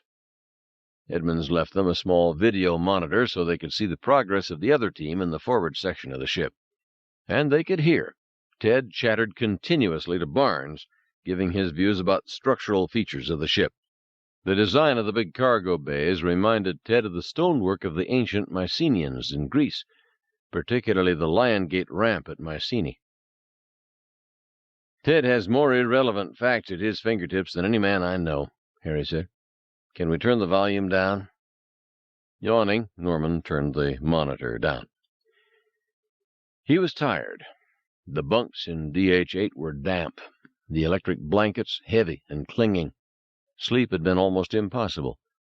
And then Beth had come storming in after her talk with Barnes. She was still angry now.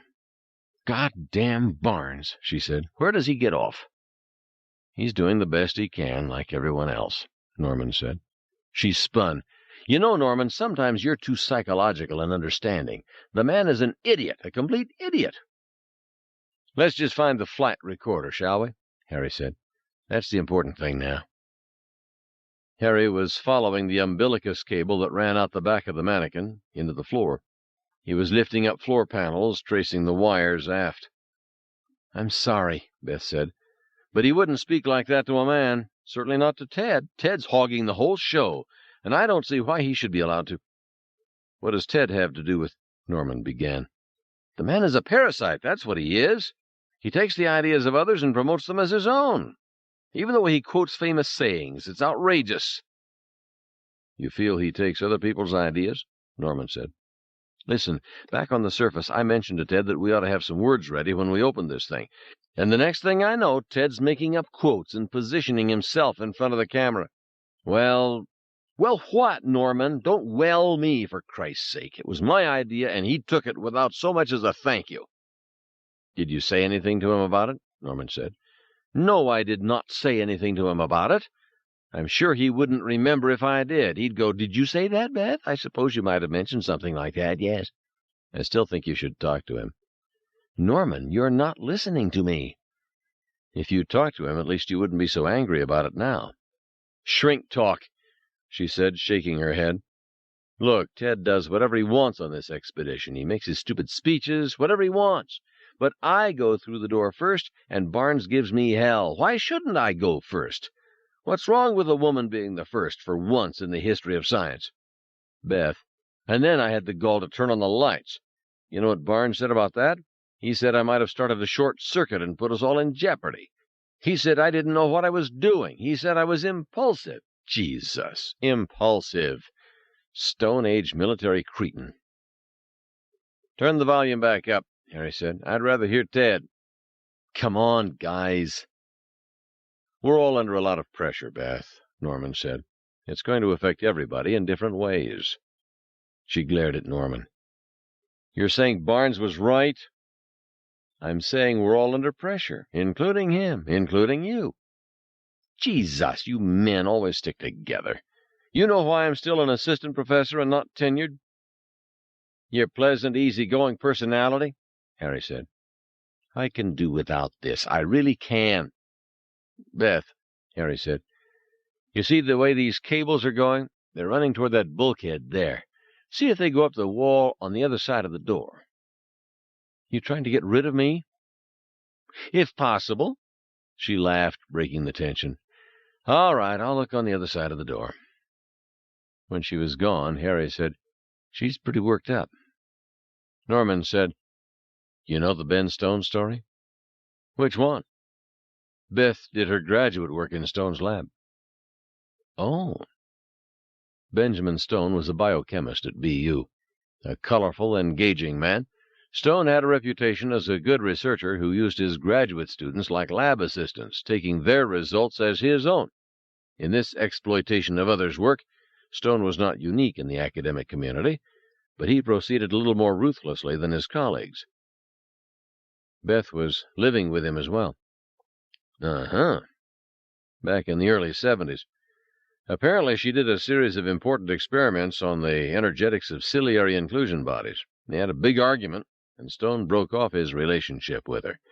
She left the lab, and he published 5 papers, all her work, without her name on them. Very nice, Harry said. So now she lifts weights? Well, she feels mistreated, and I can see your point.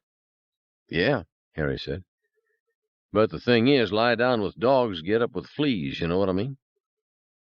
Jesus, Beth said, returning. This is like the girl who's raped is always asking for it. Is that what you're saying? No, Harry said, still lifting up floor panels, following the wires. But sometimes you gotta ask what the girl is doing in a dark alley at 3 a.m. in a bad part of town. I was in love with him. It's still a bad part of town. I was 22 years old. How old do you have to be? Up yours, Harry. Harry shook his head. You find the wires, Butch? Yes, I found the wires. They go into some kind of a glass grid. Let's have a look, Norman said, going next door. He'd seen flight recorders before. They were long, rectangular metal boxes, reminiscent of safe deposit boxes, painted red or bright orange. If this was... He stopped. He was looking at a transparent glass cube, 1 foot on each side. Inside the cube was an intricate grid arrangement of fine, glowing blue lines. Between the glowing lines, blue lights flickered intermittently. There were 2 pressure gauges mounted on top of the cube, and 3 pistons, and there were a series of silver stripes and rectangles on the outer surface on the left side. It didn't look like anything he had seen before. Interesting. Harry peered into the cube. Some kind of optronic memory is my guess. We don't have anything like it. He touched the silver stripes on the outside. Not paint, it's some plastic material, probably machine-readable. By what? Certainly not us. No, probably a robot recovery device of some kind. And the pressure gauges? The cube is filled with some kind of gas under pressure. Maybe it contains biological components to attain that compactness. In any case, I'll bet this large glass is a memory device. A flight recorder? Their equivalent, yes. How do we access it? Watch this, Beth said, going back to the flight deck. She began pushing sections of the console, activating it. Don't tell Barnes, she said over her shoulder. How do you know where to press? I don't think it matters, she said. I think the console can sense where you are. The control panel keeps track of the pilot? Something like that. In front of them, a section of the console glowed, making a screen, yellow on black. RV-LHOOQ, DCOM-1, USS Star Voyager. Then nothing. Harry said, Now we get the bad news. What bad news? Norman said, and he wondered, why had Harry stayed behind to look for the flight recorder instead of going with Ted and Barnes to explore the rest of the ship? Why was he so interested in the past history of this vessel? Maybe it won't be bad, Harry said.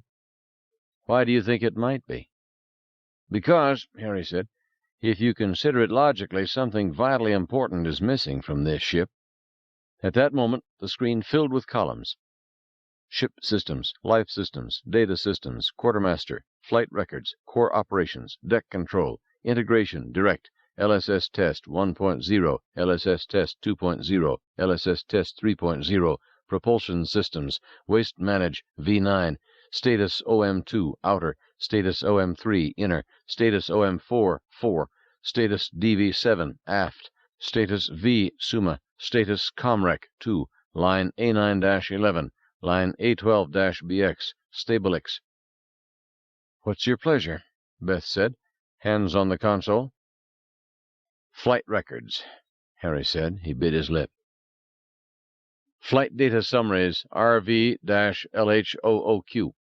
FDS 1143, 123145, FDS 1146, 123148, FDS 1149, 123151, FDS 1152, 123153, FDS 1154, 123154, FDS 1155, 63155, FDS 7155, 123155, FDS 1156, 13156, FDS 2156, entry event, FDS entry event, FDS entry event summary, 8°6, OZ/010/odd-000/XXX/X, F$S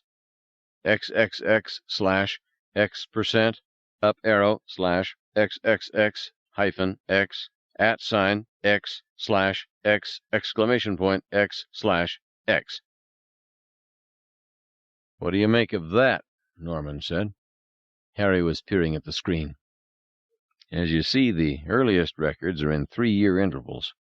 Then they're shorter, 1 year, then 6 months, and finally 1 month. Then this entry event business. So they were recording more and more carefully, Beth said, as the ship approached the entry event, whatever it was. I have a pretty good idea what it was, Harry said. I just can't believe that. Let's start. How about entry event summary? Beth pushed buttons. On the screen, a field of stars, and around the edges of the field, a lot of numbers. It was 3-dimensional, giving the illusion of depth. Holographic? Not exactly, but similar. Several large magnitude stars there. Or planets. What planets? I don't know. This is one for Ted, Harry said. He may be able to identify the image. Let's go on. He touched the console. The screen changed. More stars. Yeah, and more numbers. The numbers around the edges of the screen were flickering, changing rapidly. The stars don't seem to be moving, but the numbers are changing. No, look, the stars are moving too. They could see that all the stars were moving away from the center of the screen, which was now black and empty. No stars in the center, and everything moving away, Harry said thoughtfully. The stars on the outside were moving very quickly, streaking outward. The black center was expanding. "Why is it empty like that in the center, Harry?" Beth said. "I don't think it is empty." "I can't see anything." "No, but it's not empty. In just a minute we should see—" There! A dense white cluster of stars suddenly appeared in the center of the screen. The cluster expanded as they watched. It was a strange effect, Norman thought. There was still a distinct black ring that expanded outward, with stars on the outside and on the inside. It felt as if they were flying through a giant black donut. "My God," Harry said softly. "Do you know what you are looking at?" "No," Beth said. "What's that cluster of stars in the center?" "It's another universe." "It's what?" "Well, okay, it's probably another universe. Or it might be a different region of our own universe. Nobody really knows for sure." "What's the black donut?" Norman said. "It's not a donut. It's a black hole. What you are seeing is the recording made as this spacecraft went through a black hole and entered into another—" "Is someone calling?" Harry turned, cocked his head.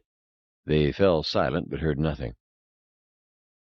"What do you mean, another universe?" "Shh!" A short silence, and then a faint voice crying, "Hello!" "Who's that?" Norman said, straining to listen. The voice was so soft, but it sounded human, and maybe more than one voice. It was coming from somewhere inside the spacecraft. "Yoo-hoo! Anybody there? Hello!" "Oh, for God's sake," Beth said. "It's them on the monitor." She turned up the volume on the little monitor Edmunds had left behind. On the screen they saw Ted and Barnes standing in a room somewhere and shouting, "Hello! Hello!"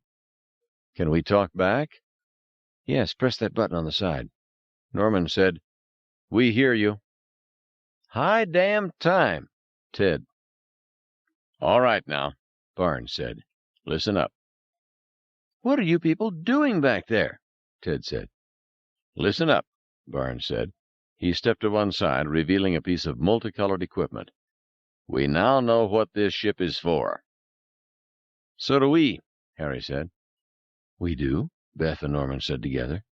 But Barnes wasn't listening. "And the ship seems to have picked up something on its travels." "Picked up something? What is it?" "I don't know," Barnes said. "But it's something alien." Something alien. The moving walkway carried them past endless, large cargo bays. They were going forward, to join Barnes and Ted and Edmunds, and to see their alien discovery. "Why would anyone send a spaceship through a black hole?" Beth asked. "Because of gravity," Harry said. "You see, black holes have so much gravity they distort space and time incredibly. You remember how Ted was saying that planets and stars make dents in the fabric of space-time? Well, black holes make tears in the fabric, and some people think it's possible to fly through those tears into another universe, or another part of our universe, or to another time."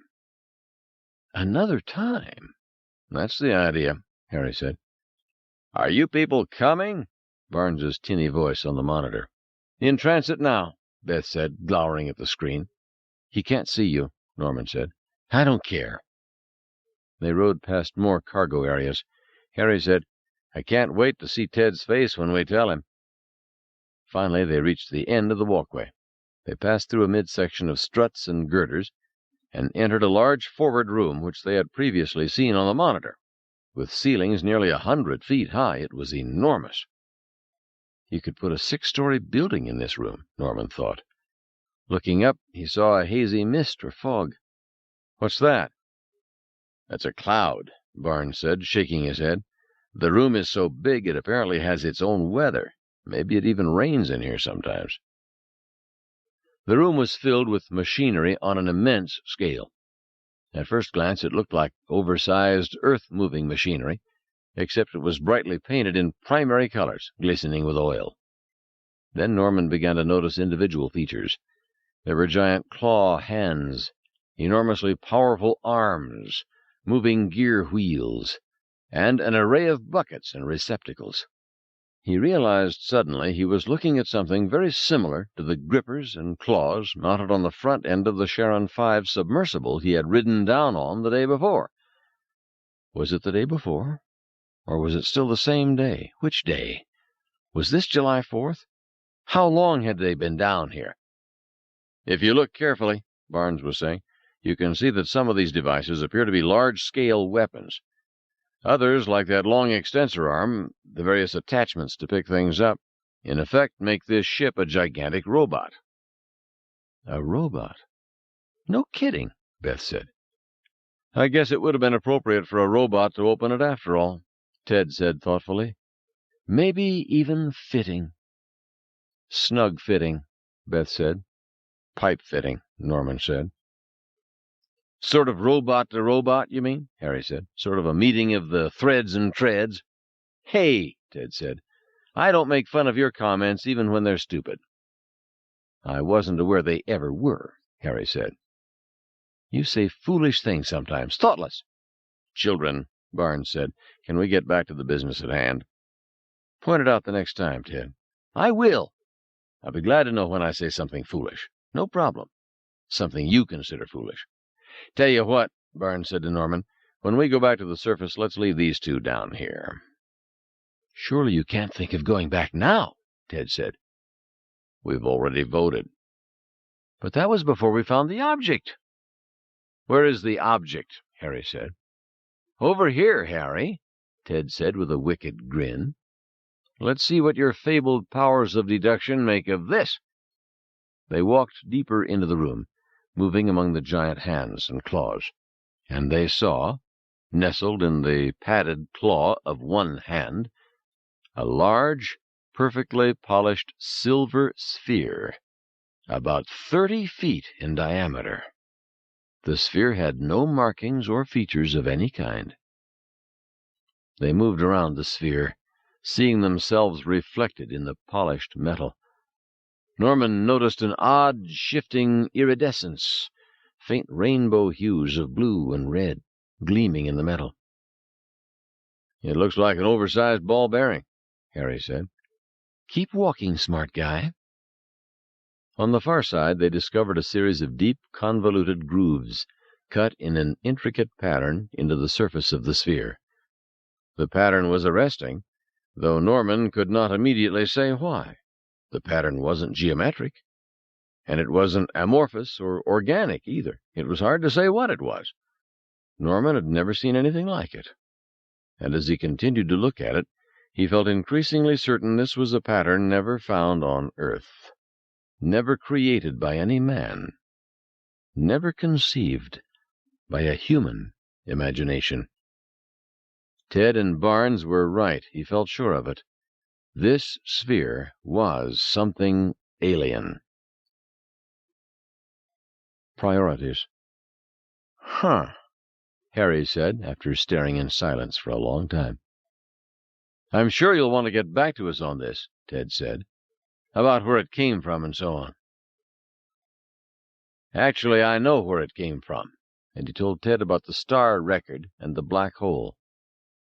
Actually, Ted said, I suspected that this ship was made to travel through a black hole for some time. Did you? What was your first clue? The heavy radiation shielding. Harry nodded.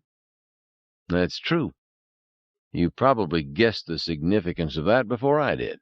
He smiled. But you didn't tell anybody. Hey, Ted said, there's no question about it. I was the one who proposed the black hole first. You did? Yes, no question at all. Remember, in the conference room? I was explaining to Norman about space-time, and I started to do the calculations for the black hole, and then you joined in. Norman, you remember that? I proposed it first. Norman said, That's true, you had the idea. Harry grinned. I didn't feel that was a proposal. I thought it was more like a guess. Or a speculation. Harry, Ted said, you are rewriting history. There are witnesses.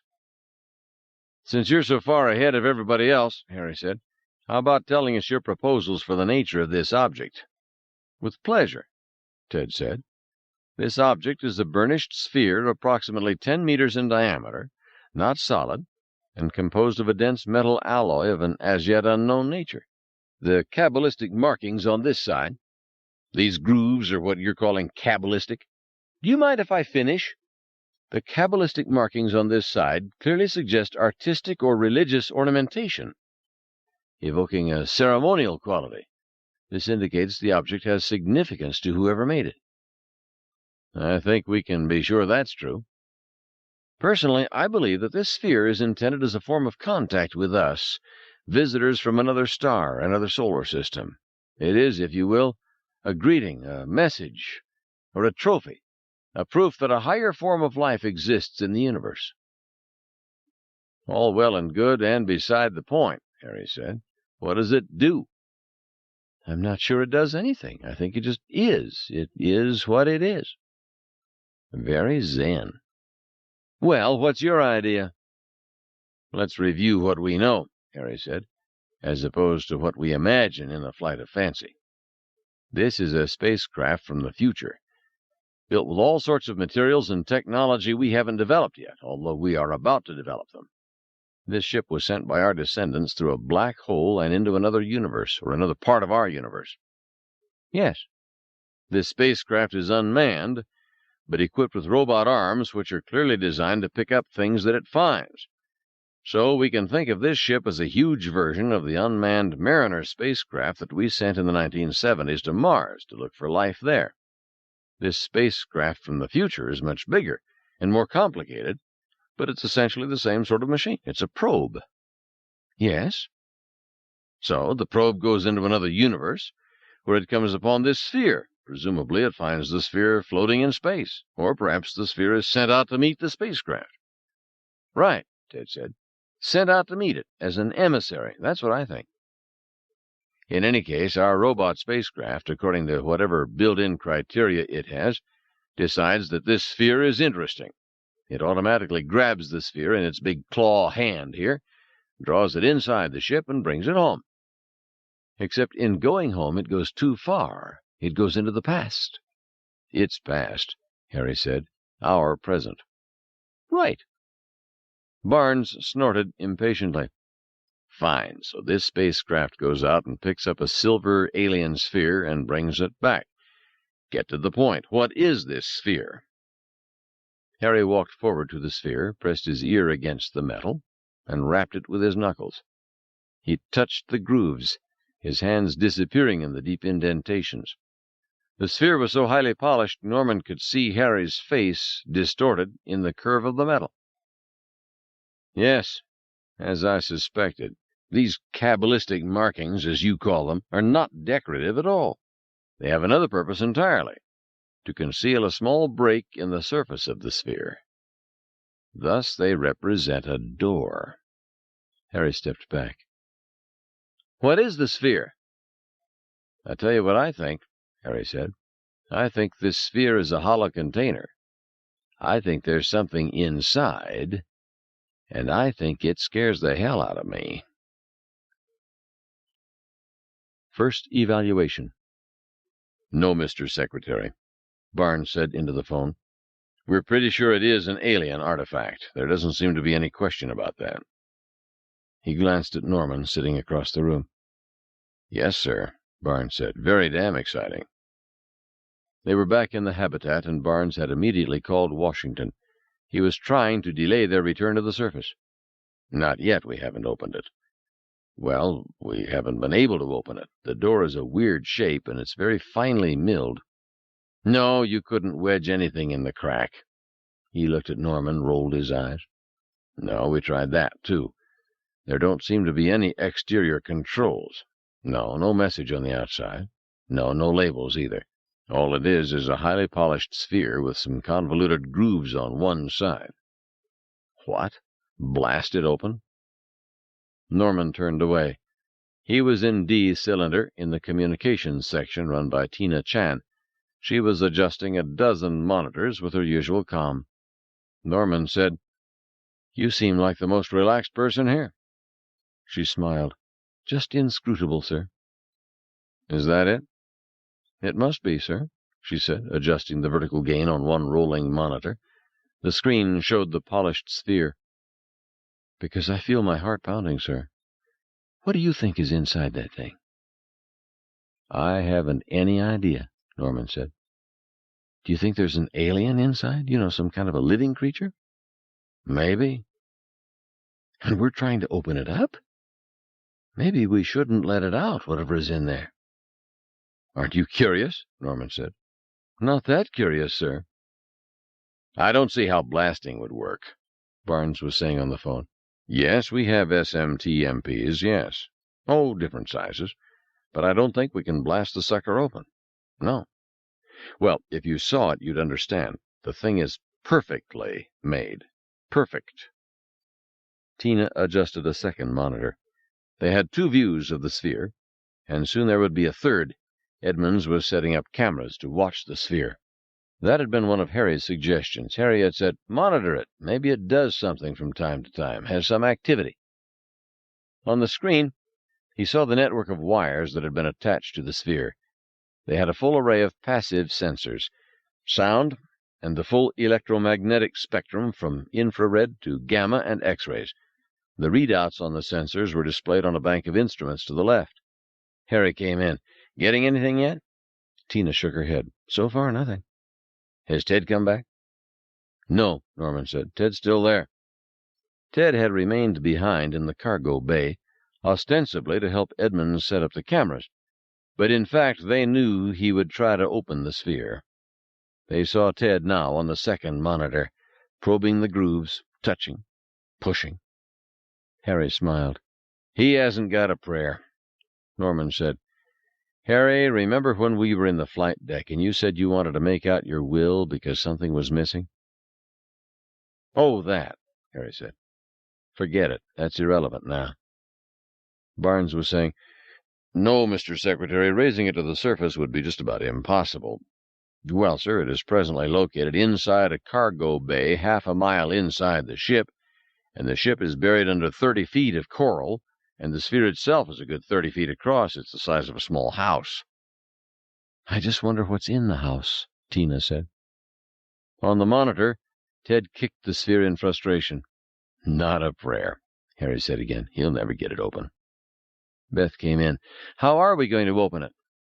Harry said, "How?" Harry stared thoughtfully at the sphere, gleaming on the monitor. There was a long silence. "Maybe we can't." "We can't open it? You mean not ever?" "That's one possibility." Norman laughed. "Ted would kill himself." Barnes was saying, "Well, Mr. Secretary, if you wanted to commit the necessary Navy resources to do a full-scale salvage from 1,000 feet, we might be able to undertake it starting 6 months from now, when we were assured of a month of good surface weather in this region." "Yes, it's winter in the South Pacific now." "Yes." Beth said, "I can see it now. At great expense, the Navy brings a mysterious alien sphere to the surface.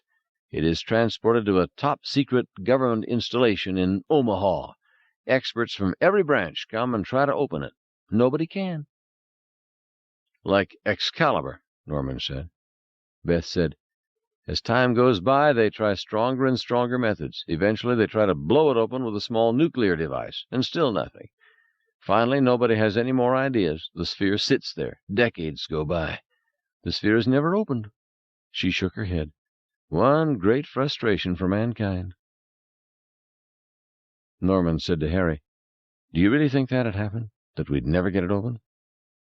Harry said, "Never is a long time."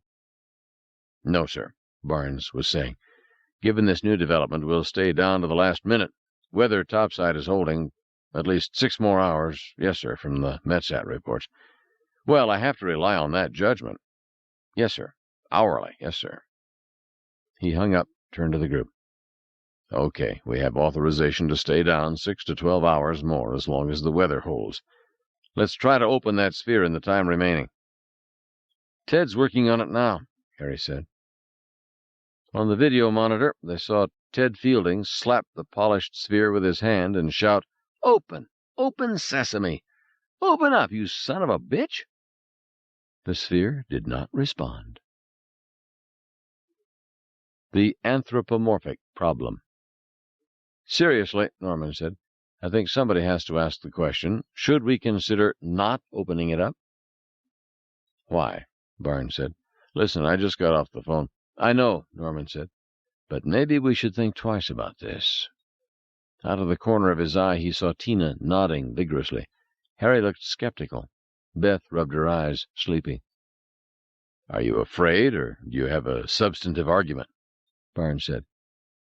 I had the feeling, Harry said, that Norman's about to quote from his own work. Well, yes, Norman admitted. I did put this in my report. In his report, he had called it the anthropomorphic problem. Basically, the problem was that everybody who had ever thought or written about extraterrestrial life imagined that life as essentially human.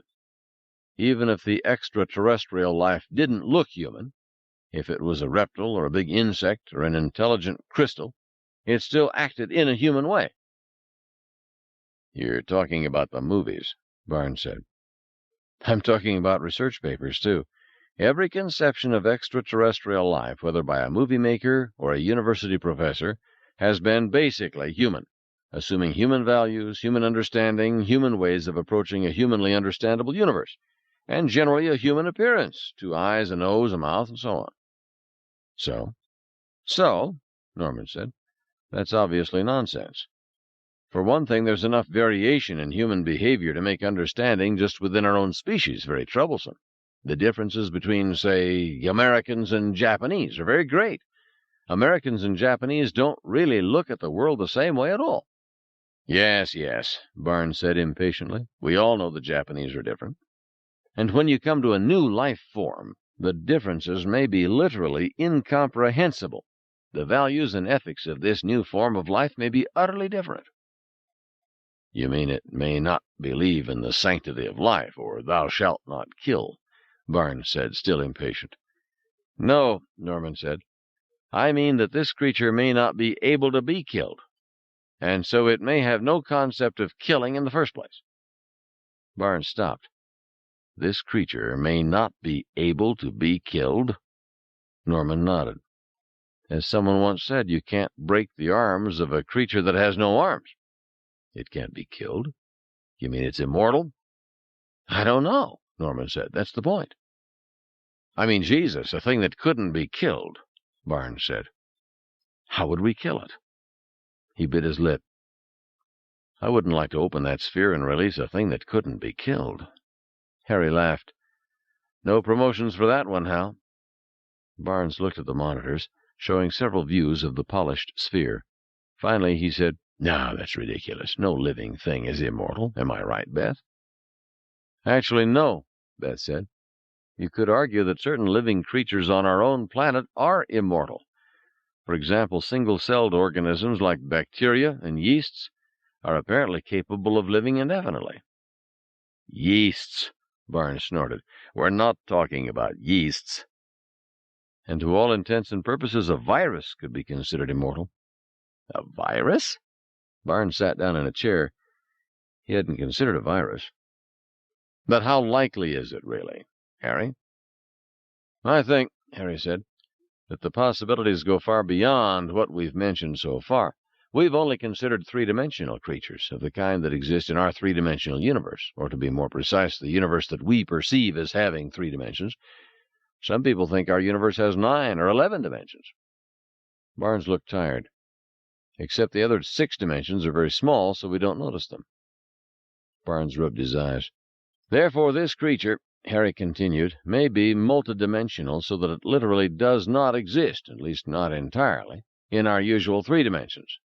To take the simplest case, if it were a 4-dimensional creature, we would only see part of it at any time, because most of the creature would exist in the 4th dimension. That would obviously make it difficult to kill. And if it were a 5-dimensional creature— Just a minute.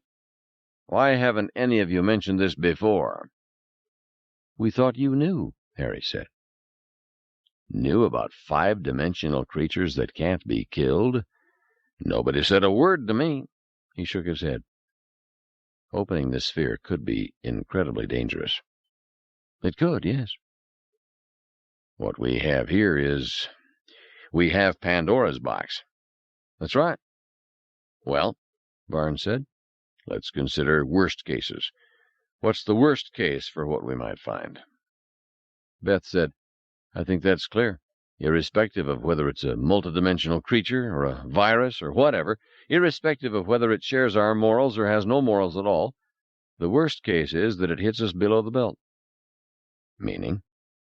Meaning that it behaves in a way that interferes with our basic life mechanisms. A good example is the AIDS virus. The reason why AIDS is so dangerous is not that it's new. We get new viruses every year, every week, and all viruses work in the same way. They attack cells and convert the machinery of the cells to make more viruses. What makes the AIDS virus dangerous is it attacks the specific cells that we use to defend against viruses. AIDS interferes with our basic defense mechanism, and we have no defense against it. Well, Barnes said, if this sphere contains a creature that interferes with our basic mechanisms, what would that creature be like? It could breathe in air and exhale cyanide gas, Beth said. It could excrete radioactive waste, Harry said. It could disrupt our brainwaves, Norman said, interfere with our ability to think. Or, Beth said, it might merely disrupt cardiac conduction, stop our hearts from beating. It might produce a sound vibration that would resonate in our skeletal system and shatter our bones, Harry said. He smiled at the others. I rather like that one. Clever, Beth said. But, as usual, we're only thinking of ourselves. The creature might do nothing directly harmful to us at all. Ah, Barnes said. It might simply exhale a toxin that kills chloroplasts so that plants could no longer convert sunlight. Then all the plants on Earth would die, and consequently all life on Earth would die. Ah, Barnes said. You see, Norman said, at first I thought the anthropomorphic problem, the fact that we can only conceive of extraterrestrial life as basically human, I thought it was a failure of imagination. Man is man. All he knows is man, and all he can think of is what he knows. Yet, as you can see, that's not true. We can think of plenty of other things, but we don't. So there must be another reason why we only conceive of extraterrestrials as humans. And I think the answer is that we are, in reality, terribly frail animals, and we don't like to be reminded of how frail we are, how delicate the balances are inside our own bodies, how short our stay on Earth, and how easily it is ended. So we imagine other life forms as being like us, so we don't have to think of the real threat, the terrifying threat they may represent, without ever intending to. There was a silence. Of course, we mustn't forget another possibility, Barnes said. It may be that the sphere contains some extraordinary benefit to us, some wondrous new knowledge, some astonishing new idea or new technology which will improve the condition of mankind beyond our wildest dreams.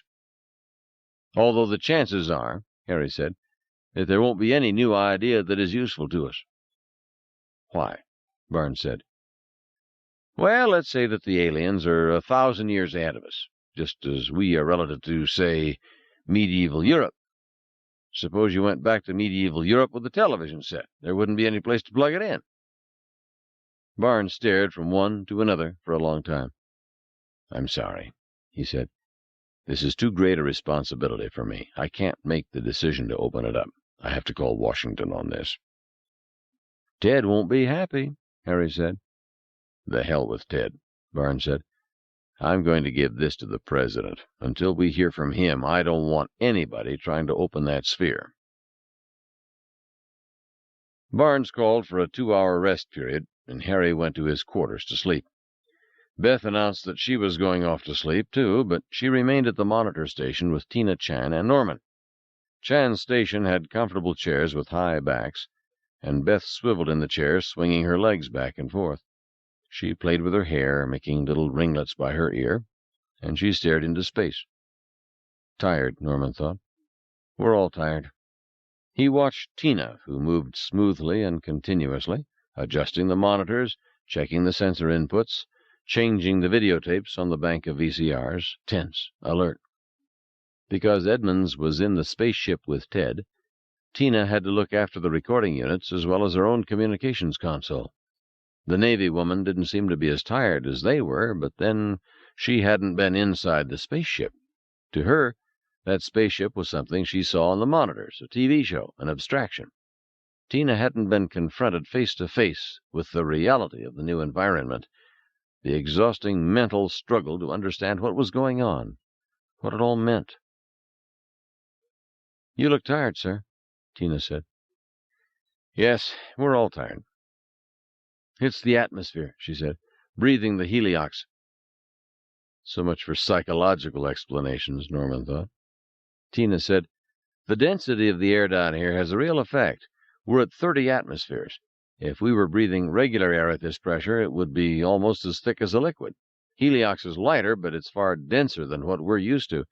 You don't realize it, but it's tiring just to breathe, to move your lungs." "But you aren't tired." "Oh, I'm used to it. I've been in saturated environments before." "Is that right? Where?" "I really can't say, Dr. Johnson." "Navy operations?" She smiled. "I'm not supposed to talk about it." "Is that your inscrutable smile?" "I hope so, sir, but don't you think you ought to try and sleep?" He nodded. "Probably."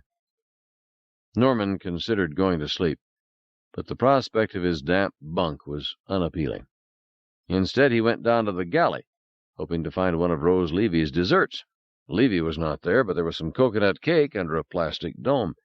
He found a plate, cut a slice, and took it over to one of the portholes. But it was black outside the porthole. The grid lights were turned off, the divers gone. He saw lights in the portholes of DH-7, the divers' habitat, located a few dozen yards away. The divers must be getting ready to go back to the surface. Or perhaps they had already gone. In the porthole, he saw his own face reflected. The face looked tired and old. "This is no place for a 53-year-old man," he said, watching his reflection. As he looked out, he saw some moving lights in the distance, then a flash of yellow. One of the minisubs pulled up under a cylinder at DH-7. Moments later, a second sub arrived to dock alongside it. The lights on the first sub went out. After a short time, the second sub pulled away into the black water. The first sub was left behind. What's going on? He wondered. But he was aware he didn't really care. He was too tired. He was more interested in what the cake would taste like. And looked down. The cake was eaten. Only a few crumbs remained. "Tired," he thought. "Very tired." He put his feet up on the coffee table and put his head back against the cool padding of the wall. He must have fallen asleep for a while, because he awoke disoriented in darkness. He sat up, and immediately the lights came on. He saw he was still in the galley. Barnes had warned him about that, the way the habitat adjusted to the presence of people. Apparently the motion sensors stopped registering you if you fell asleep, and automatically shut off the room lights. Then when you awoke and moved, the lights came back. He wondered if the lights would stay on if you snored. Who had designed all this, he wondered. Had the engineers and designers working on the Navy habitat taken snoring into account? Was there a snore sensor? More cake. He got up and walked across to the galley kitchen. Several pieces of cake were now missing. Had he eaten them? He wasn't sure. Couldn't remember. "A lot of videotapes," Beth said. Norman turned around. "Yes," Tina said. "We are recording everything that goes on in this habitat as well as the other ship. It'll be a lot of material." There was a monitor mounted just above his head. It showed Beth and Tina upstairs at the communications console. They were eating cake. Aha, he thought, so that was where the cake had gone. "Every 12 hours the tapes are transferred to the submarine," Tina said. "What for?" Beth said. "That's so if anything happens down here, the submarine will automatically go to the surface." "Oh, great," Beth said. "I won't think about that too much." "Where is Dr. Fielding now?" Tina said. "He gave up on the sphere and went into the main flight deck with Edmonds." Norman watched the monitor. Tina had stepped out of view. Beth sat with her back to the monitor, eating the cake. On the monitor behind Beth, he could clearly see the gleaming sphere. Monitors showing monitors, he thought. The Navy people who eventually review this stuff are going to go crazy. Tina said, "Do you think they'll ever get the sphere open?" Beth chewed her cake. "Maybe," she said. "I don't know." And to Norman's horror, he saw on the monitor, behind Beth, that the door of the sphere was sliding silently open, revealing blackness inside. Open. They must have thought he was crazy, running through the locked D cylinder and stumbling up the narrow stairs to the upper level, shouting, "It's open! It's open!" He came to the communications console just as Beth was wiping the last crumbs of coconut from her lips. She set down her fork. "What's open?" "The sphere!" Beth spun in her chair. Tina ran over from the bank of VCRs. They both looked at the monitor behind Beth. There was an awkward silence. "Looks closed to me, Norman." "It was open. I saw it." He told them about watching in the galley on the monitor. "It was just a few seconds ago, and the sphere definitely opened. It must have closed again while I was on my way here." "Are you sure?" "It's a pretty small monitor in the galley." "I saw it," Norman said. "Replay it if you don't believe me." "Good idea," Tina said, and she went to the recorders to play the tape back. Norman was breathing heavily, trying to catch his breath. This was the first time he had exerted himself in the dense atmosphere, and he felt the effect strongly. DH-8 was not a good place to get excited, he decided. Beth was watching him. "You okay, Norman?" "I'm fine. I tell you I saw it. It opened. Tina?" "It'll take me a second here." Harry walked in, yawning. "Beds in this place are great, aren't they?" he said. "Like sleeping in a bag of wet rice, sort of combination bed and cold shower." He sighed. "It'll break my heart to leave." Beth said, "Norman thinks the sphere opened." "When?" he said, yawning again. "Just a few seconds ago." Harry nodded thoughtfully. Interesting. I see it's closed now." "We're rewinding the videotapes to look again." "Uh-huh. Is there any more of that cake?"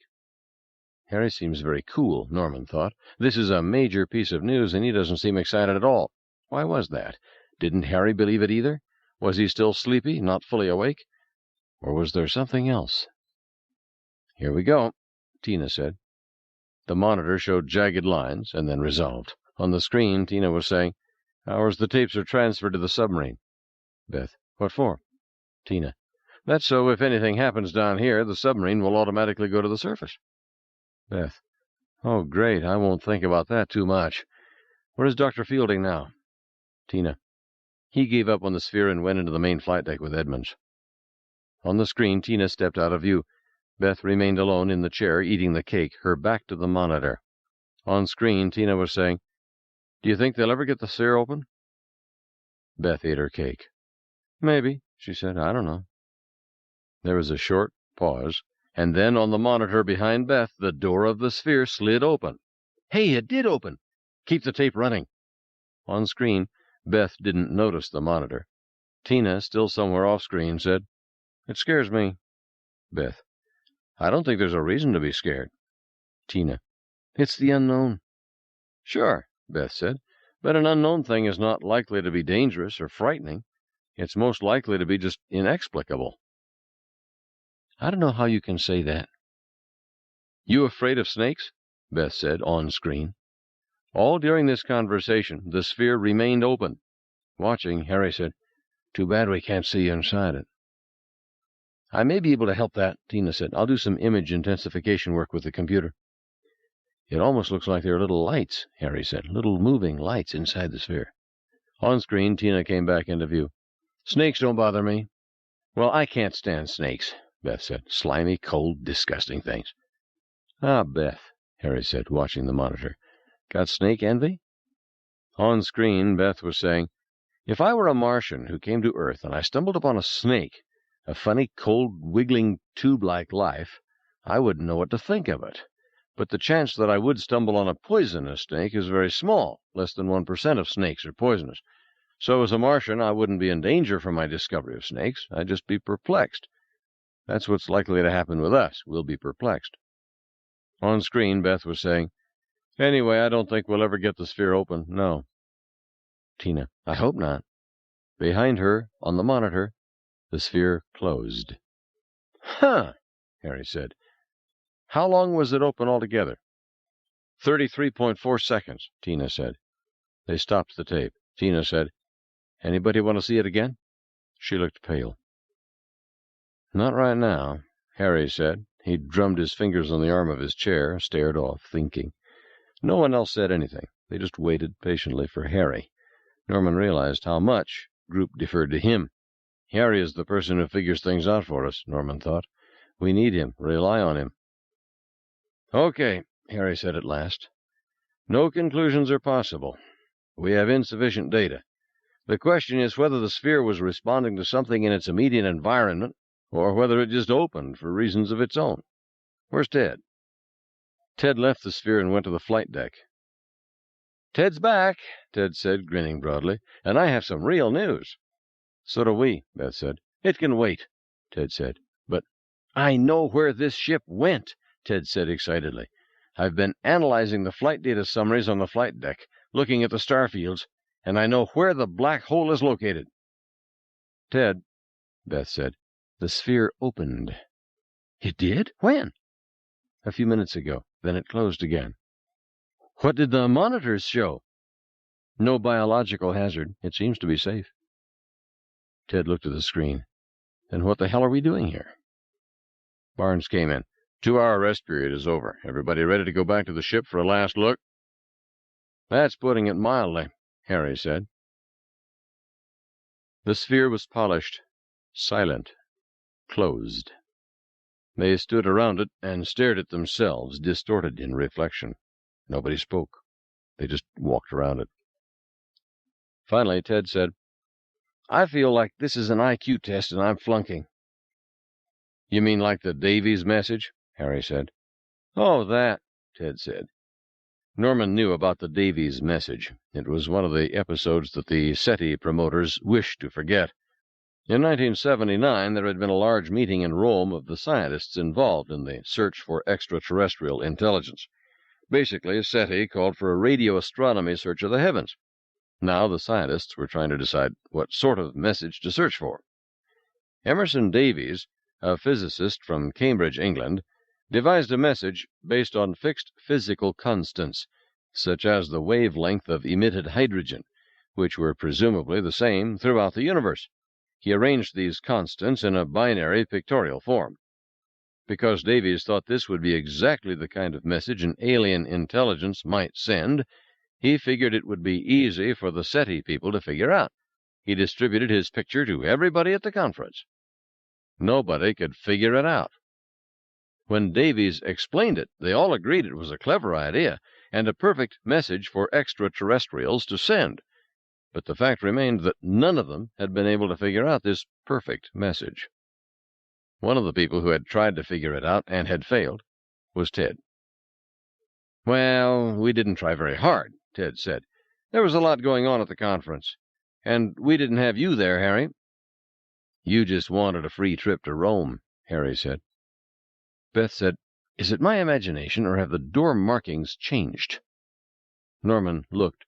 At first glance, the deep grooves appeared the same, but perhaps the pattern was different. If so, the change was subtle.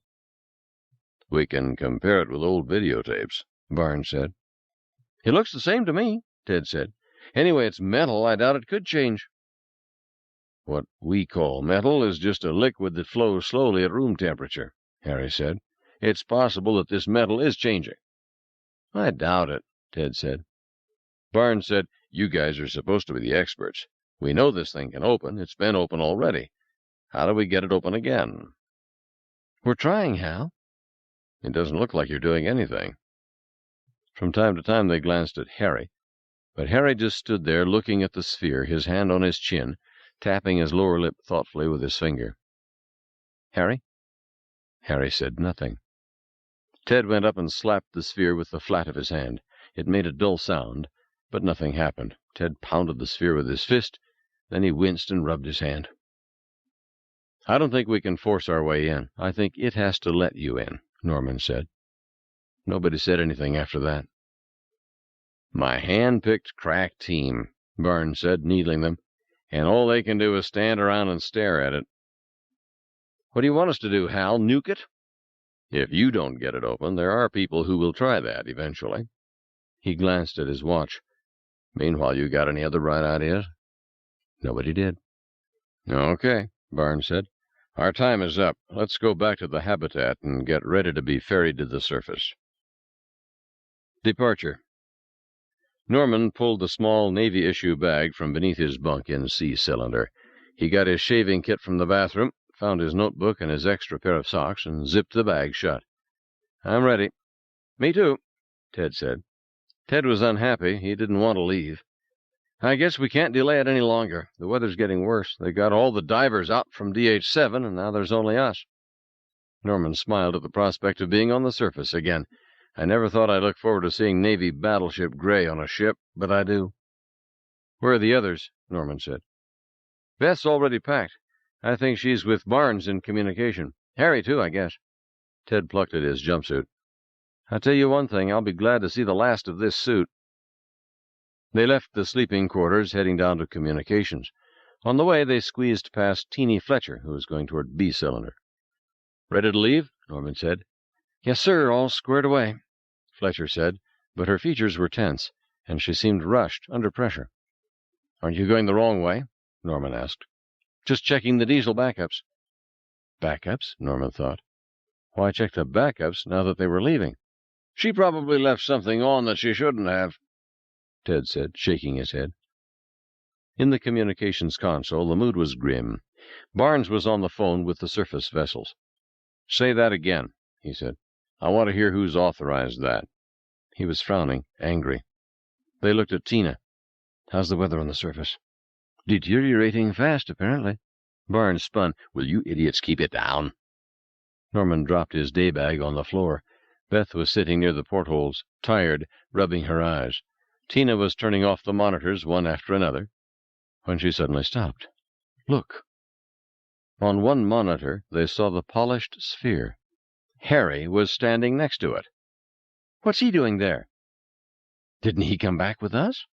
I thought he did. I didn't notice. I assumed he did. God damn it, I thought I told you people. Barnes began, and then stopped. He stared at the monitor. On the screen, Harry turned toward the video camera and made a short bow. Ladies and gentlemen, your attention, please. I think you will find this of interest. Harry turned to face the sphere. He stood with his arms at his sides, relaxed. He did not move or speak. He closed his eyes. He took a deep breath. The door to the sphere opened. Not bad, huh? Harry said with a sudden grin. Then Harry stepped inside the sphere. The door closed behind him. They all began talking at once. Barnes was shouting over everyone else, shouting for quiet, but no one paid any attention until the lights in the habitat went out. They were plunged into darkness. Ted said, What's happened? The only light came through the portholes, faintly, from the grid lights. A moment later, the grid went out too. No power. I tried to tell you, Barnes said. There was a whirring sound, and the lights flickered, then came back on. We have internal power. We're running on our diesels now. Why? Look, Ted said, pointing out the porthole. Outside they saw what looked like a wriggling silver snake. Then Norman realized it was the cable that linked them to the surface, sliding back and forth across the porthole as it coiled in great loops on the bottom. They've cut us free. That's right, Barnes said. They've got full gale force conditions topside. They can no longer maintain cables for power and communications. They can no longer use the submarines. They've taken all the divers up, but the subs can't come back for us. At least not for a few days, until the seas calm down. And we're stuck down here? That's correct. For how long? Several days, Barnes said. For how long? Maybe as long as a week. Jesus Christ, Beth said. Ted tossed his bag onto the couch. What a fantastic piece of luck, he said. Beth spun. Are you out of your mind? Let's all stay calm, Barnes said. Everything's under control. This is just a temporary delay. There's no reason to get upset. But Norman didn't feel upset. He felt suddenly exhausted. Beth was sulking, angry, feeling deceived. Ted was excited, already planning another excursion to the spacecraft, arranging equipment with Edmonds. But Norman felt only tired. His eyes were heavy. He thought he might go to sleep standing there in front of the monitors. He excused himself hurriedly, went back to his bunk, lay down. He didn't care that the sheets were clammy. He didn't care that the pillow was cold. He didn't care that diesels were droning and vibrating in the next cylinder. He thought, this is a very strong avoidance reaction. And then he was asleep. Beyond Pluto. Norman rolled out of bed and looked for his watch, but he'd gotten into the habit of not wearing one down here. He had no idea what time it was, how long he had been asleep. He looked out the porthole, saw nothing but black water. The grid lights were still off. He lay back in his bunk and looked at the gray pipes directly over his head. They seemed closer than before, as if they had moved toward him while he slept. Everything seemed cramped, tighter, more claustrophobic. Several more days of this, he thought. God! He hoped the Navy would think to notify his family. After so many days, Ellen would start to worry. He imagined her first calling the FAA, then calling the Navy, trying to find out what had happened. Of course, no one would know anything because the project was classified. Ellen would be frantic. Then he stopped thinking about Ellen. It was easier, he thought, to worry about your loved ones than to worry about yourself. But there wasn't any point. Ellen would be okay, and so would he. It was just a matter of waiting, staying calm and waiting out the storm. He got into the shower, wondering if they'd still have hot water while the habitat was on emergency power. They did, and he felt less stiff after his shower. It was odd, he thought, to be 1,000 feet under water and to relish the soothing effects of a hot shower. He dressed and headed for the C cylinder. He heard Tina's voice say, "Think they'll ever get the sphere open?" Beth, "Maybe, I don't know. It scares me." "I don't think there's a reason to be scared." "It's the unknown," Tina said. When Norman came in, he found Beth running the videotape, looking at herself and Tina. "Sure," Beth said on the videotape, "but an unknown thing is not likely to be dangerous or frightening. It's most likely to be just inexplicable." Tina said, "I don't know how you can say that." "You afraid of snakes?" Beth said on screen. Beth snapped off the videotape. "Just trying to see if I could figure out why it opened," she said. "Any luck?" Norman said. "Not so far." On the adjacent monitor they could see the sphere itself. The sphere was closed. "Harry still in there?" Norman said. "Yes," Beth said.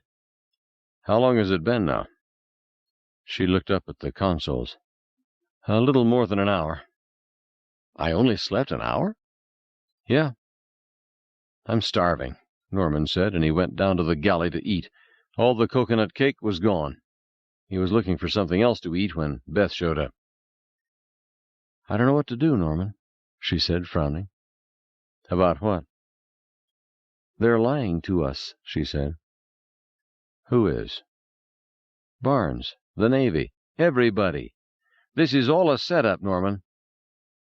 "Come on, Beth. No conspiracies now. We have enough to worry about without—" "Just look at this," she said. She led him back upstairs, flicked on a console, pressed buttons. "I started putting it together when Barnes was on the phone," she said. "Barnes was talking to somebody right up to the moment when the cable started to coil down. Except that cable is 1,000 feet long, Norman. They would have broken communications several minutes before unhooking the cable itself." "Probably, yes." "So who was Barnes talking to at the last minute? Nobody." "Beth." "Look," she said, pointing to the screen. "Com summary DH-Circom/1. 0910, Barnes to Circom/1. Civilian and USN personnel polled. Although advised of risks, all personnel elect to remain down for duration of storm to continue investigation of alien sphere and associated spacecraft. Barnes, USN." "You're kidding," Norman said. "I thought Barnes wanted to leave." He did, but he changed his mind when he saw that last room, and he didn't bother to tell us. I'd like to kill the bastard, Beth said. You know what this is about, Norman, don't you? Norman nodded. He hopes to find a new weapon. Right. Barnes is a Pentagon acquisition man, and he wants to find a new weapon. But the sphere is unlikely. It's not the sphere, Beth said. Barnes doesn't really care about the sphere. He cares about the associated spacecraft, because according to congruity theory, it's the spacecraft that is likely to pay off, not the sphere. Congruity theory was a troublesome matter for the people who thought about extraterrestrial life. In a simple way, the astronomers and physicists who considered the possibility of contact with extraterrestrial life imagined wonderful benefits to mankind from such a contact, but other thinkers, philosophers, and historians did not foresee any benefits to contact at all. For example, astronomers believed that if we made contact with extraterrestrials, mankind would be so shocked that wars on Earth would cease, and a new era of peaceful cooperation between nations would begin. But historians thought that was nonsense. They pointed out that when Europeans discovered the New World, a similarly world-shattering discovery, the Europeans did not stop their incessant fighting. On the contrary, they fought even harder. Europeans simply made the New World an extension of pre-existing animosities. It became another place to fight, and to fight over. Similarly, astronomers imagined that when mankind met extraterrestrials, there would be an exchange of information and technology, giving mankind a wonderful advancement. Historians of science thought that was nonsense, too. They pointed out that what we called science actually consisted of a rather arbitrary conception of the universe, not likely to be shared by other creatures. Our ideas of science were the ideas of visually oriented, monkey-like creatures who enjoyed changing their physical environment. If the aliens were blind and communicated by odors, they might have evolved a very different science, which described a very different universe. And they might have made very different choices about the directions their science would explore. For example, they might ignore the physical world entirely, and instead develop a highly sophisticated science of mind. In other words, the exact opposite of what Earth science had done. The alien technology might be purely mental, with no visible hardware at all. This issue was at the heart of congruity theory, which said that unless the aliens were remarkably similar to us, no exchange of information was likely. Barnes, of course, knew that theory, so he knew he wasn't likely to derive any useful technology from the alien sphere. But he was very likely to get useful technology from the spaceship itself, since the spaceship had been made by men, and congruity was high. And he had lied to keep them down, to keep the search going. "What should we do with the bastard?" Beth said. "Nothing for the moment," Norman said. "You don't want to confront him? Jesus, I do." "It won't serve any purpose," Norman said. "Ted won't care, and the Navy people are all following orders. And anyway, even if it had been arranged for us to depart as planned, would you have gone, leaving Harry behind in the sphere?" "No," Beth admitted. "Well, then, it's all academic." "Jesus, Norman! I know, but we're here now, and for the next couple of days there's not a damn thing we can do about it. Let's deal with that reality as best we can and point the finger later." "You bet I'm going to point the finger." "That's fine, but not now, Beth." "Okay," she sighed. "Not now." She went back upstairs. Alone, Norman stared at the console. He had his work cut out for him, keeping everybody calm for the next few days. He hadn't looked into the computer system before. He started pressing buttons. Pretty soon he found a file marked ULF Contact Team, Biog. He opened it up. Civilian team members. 1. Theodore Fielding, astrophysicist, planetary geologist. 2. Elizabeth Halpern, zoologist, biochemist. 3. Harold J. Adams, mathematician, logician. 4. Arthur Levine, marine biologist, biochemist. 5. John F. Thompson, psychologist. Choose one. Norman stared in disbelief at the list. He knew Jack Thompson, an energetic young psychologist from Yale.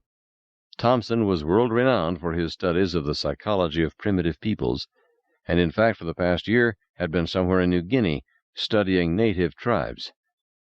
Norman pressed more buttons. ULF team psychologist choices by rank. 1. John F. Thompson, Yale, approved. 2. William L. Hartz, UCB, approved. 3. Jeremy White, UT, approved, pending clearance. 4. Norman Johnson, SDU, rejected, age. He knew them all.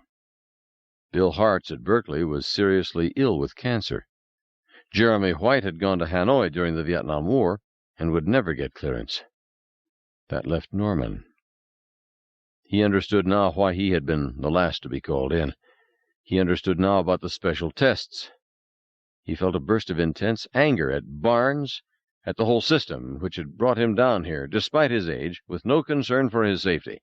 At 53, Norman Johnson had no business being 1,000 feet underwater in a pressurized exotic gas environment, and the Navy knew it. It was an outrage, he thought. He wanted to go upstairs and give Barnes hell in no uncertain terms, that lying son of a bitch. He gripped the arms of his chair and reminded himself of what he had told Beth. Whatever had happened up to this point, there was nothing any of them could do about it now. He would indeed give Barnes hell. He promised himself he would, but only when they got back to the surface. Until then, it was no use making trouble. He shook his head and swore. Then he turned the console off. The hours crept by. Harry was still in the sphere. Tina ran her image intensification of the videotape that showed the sphere open, trying to see interior detail. "Unfortunately, we have only limited computing power in the habitat," she said. "If I could hardlink to the surface, I could really do a job, but as it is—" She shrugged. She showed them a series of enlarged freeze frames from the open sphere. The images clicked through at 1-second intervals. The quality was poor, with jagged, intermittent static. "The only internal structures we can see in the blackness," Tina said, pointing to the opening, "are these multiple point sources of light. The lights appear to move from frame to frame." "It's as if the sphere is filled with fireflies," Beth said. "Except these lights are much dimmer than fireflies, and they don't blink. They are very numerous, and they give the impression of moving together in surging patterns." "A flock of fireflies?" "Something like that." The tape ran out. The screen went dark. Ted said, "That's it?" "I'm afraid so, Dr. Fielding." "Poor Harry," Ted said mournfully. Of all the group, Ted was the most visibly upset about Harry. He kept staring at the closed sphere on the monitor, saying, "How did he do that?" Then he would add, "I hope he's all right." He repeated it so often that finally Beth said, "I think we know your feelings, Ted." "I'm seriously concerned about him." "I am, too. We all are." "You think I'm jealous, Beth? Is that what you're saying?" "Why would anyone think that, Ted?" Norman changed the subject. It was crucial to avoid confrontations among group members. He asked Ted about his analysis of the flight data aboard the spaceship. "It's very interesting," Ted said, warming to his subject. "My detailed examination of the earliest flight data images," he said, "convinced me that they show 3 planets, Uranus, Neptune, and Pluto, and the Sun very small in the background. Therefore, the pictures are taken from some point beyond the orbit of Pluto. This suggests that the black hole is not far beyond our own solar system." "Is that possible?" Norman said. "Oh, sure. In fact, for the last 10 years, some astrophysicists have suspected that there's a black hole, not a large one, but a black hole, just outside our solar system."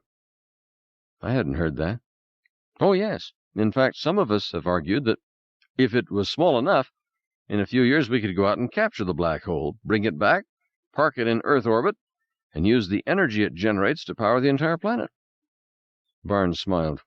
"Black hole cowboys." "In theory, there's no reason it couldn't be done. Then just think. The entire planet would be free of its dependency on fossil fuels. The whole history of mankind would be changed." Barnes said, "Probably make a hell of a weapon, too." "Even a very tiny black hole would be a little too powerful to use as a weapon." "So you think this ship went out to capture a black hole?" "I doubt it," Ted said. The ship is so strongly made, so shielded against radiation, that I suspect it was intended to go through a black hole, and it did." "And that's why the ship went back in time?" Norman said. "I'm not sure," Ted said. "You see, a black hole really is the edge of the universe. What happens there isn't clear to anybody now alive. But what some people think is that you don't go through the hole, you sort of skip into it like a pebble skipping over water, and you get bounced into a different time or space or universe." "So the ship got bounced?" "Yes, possibly more than once. And when it bounced back here, it undershot and arrived a few hundred years before it left." "And on one of its bounces it picked up that?" Beth said, pointing to the monitor. They looked. The sphere was still closed, but lying next to it, sprawled on the deck in an awkward pose, was Harry Adams. For a moment they thought he was dead. Then Harry lifted his head and moaned. The subject. Norman wrote in his notebook. Subject is a 30-year-old black mathematician who has spent 3 hours inside a sphere of unknown origin. On recovery from the sphere, was stuporous and unresponsive. He did not know his name, where he was, or what year it was. Brought back to habitat, slept for 1/2 hour, then awoke abruptly, complaining of headache. Oh, God. Harry was sitting in his bunk, holding his head in his hands, groaning. Hurt? Norman asked. Brutal. Pounding.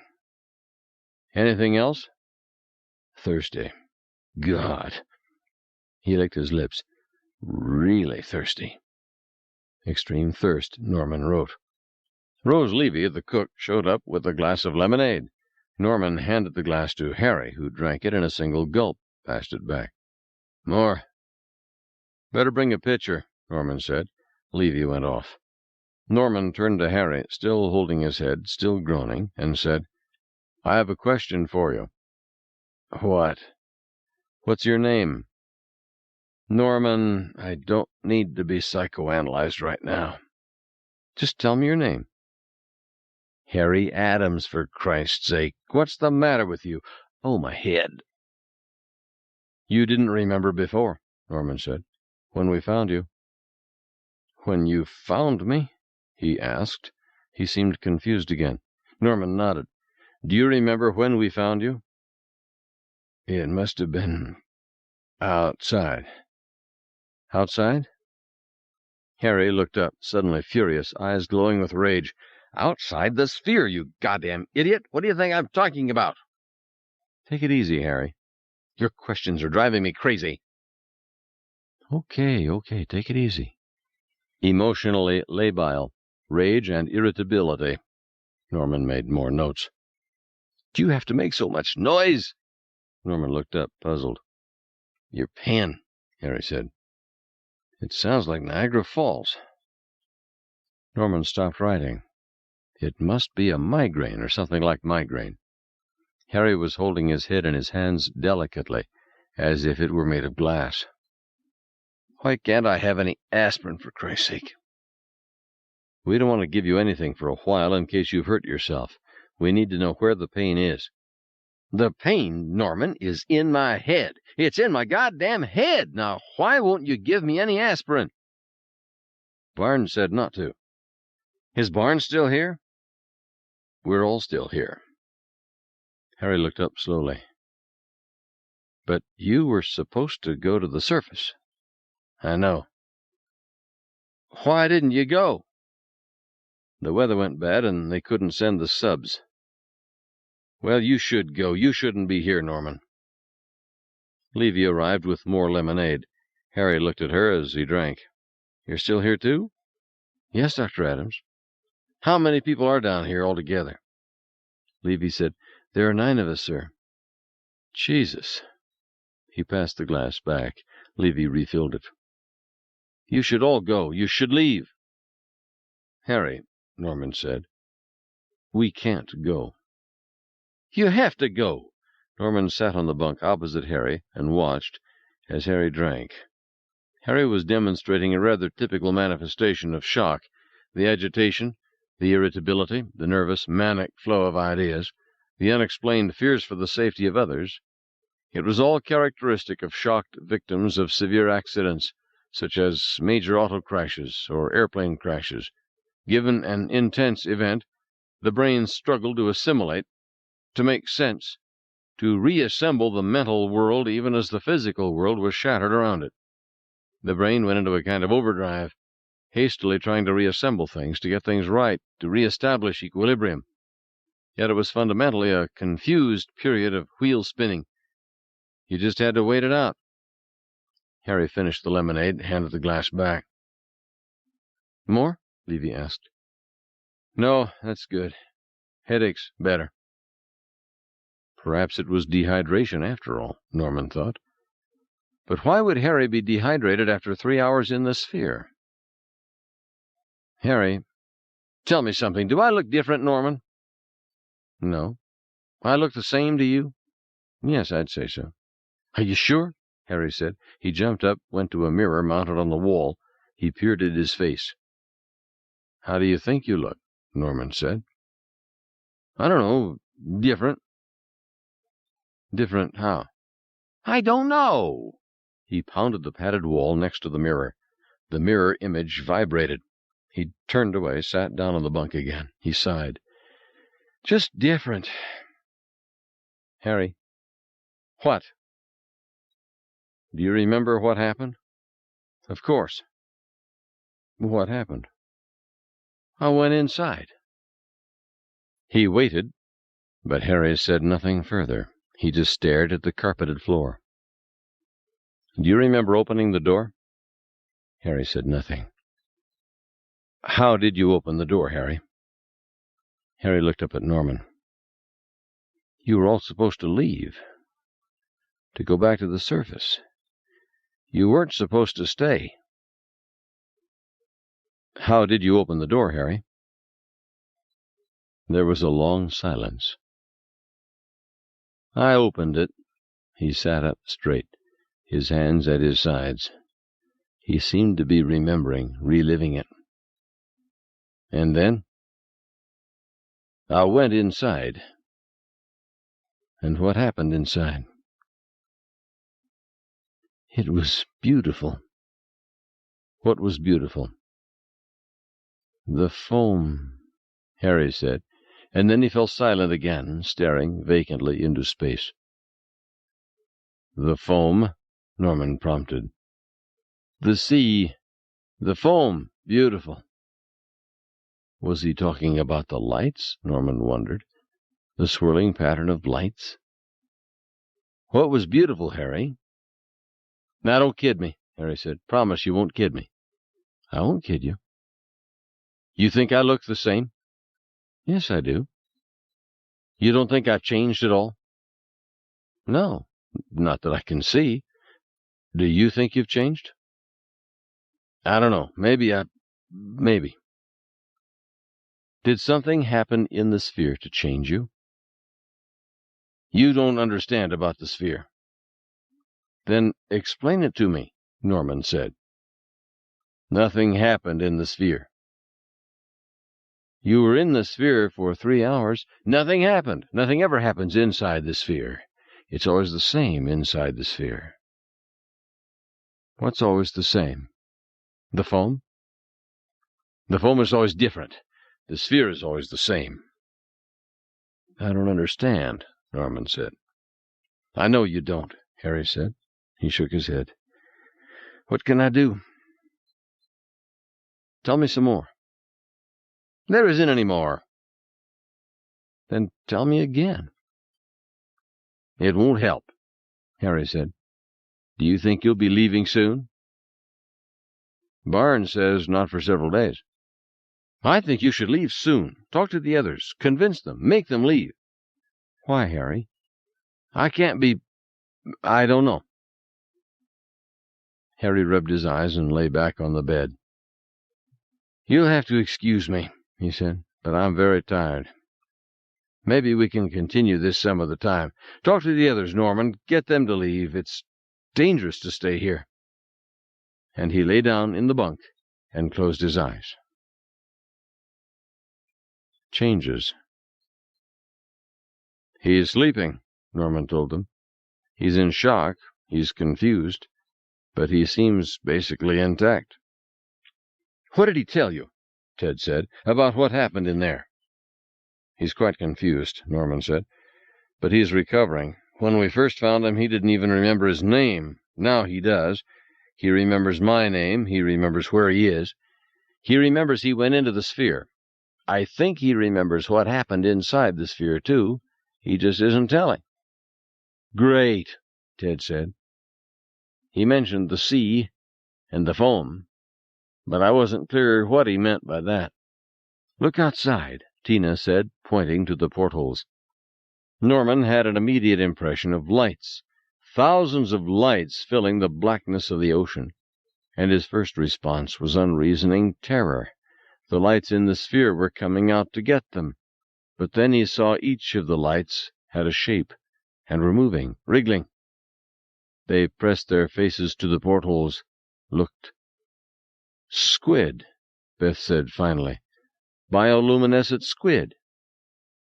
Thousands of them." "More," she said. "I'd guess at least 500,000, all around the habitat." "Beautiful." "The size of the school is amazing," Ted said. "Impressive, but not really unusual," Beth said. "The fecundity of the sea is very great compared with the land. The sea is where life began and where intense competition among animals first appeared. One response to competition is to produce enormous numbers of offspring. Many sea animals do that. In fact, we tend to think that animals came out onto the land as a positive step forward in the evolution of life, but the truth is, the first creatures were really driven out of the ocean. They were just trying to get away from the competition.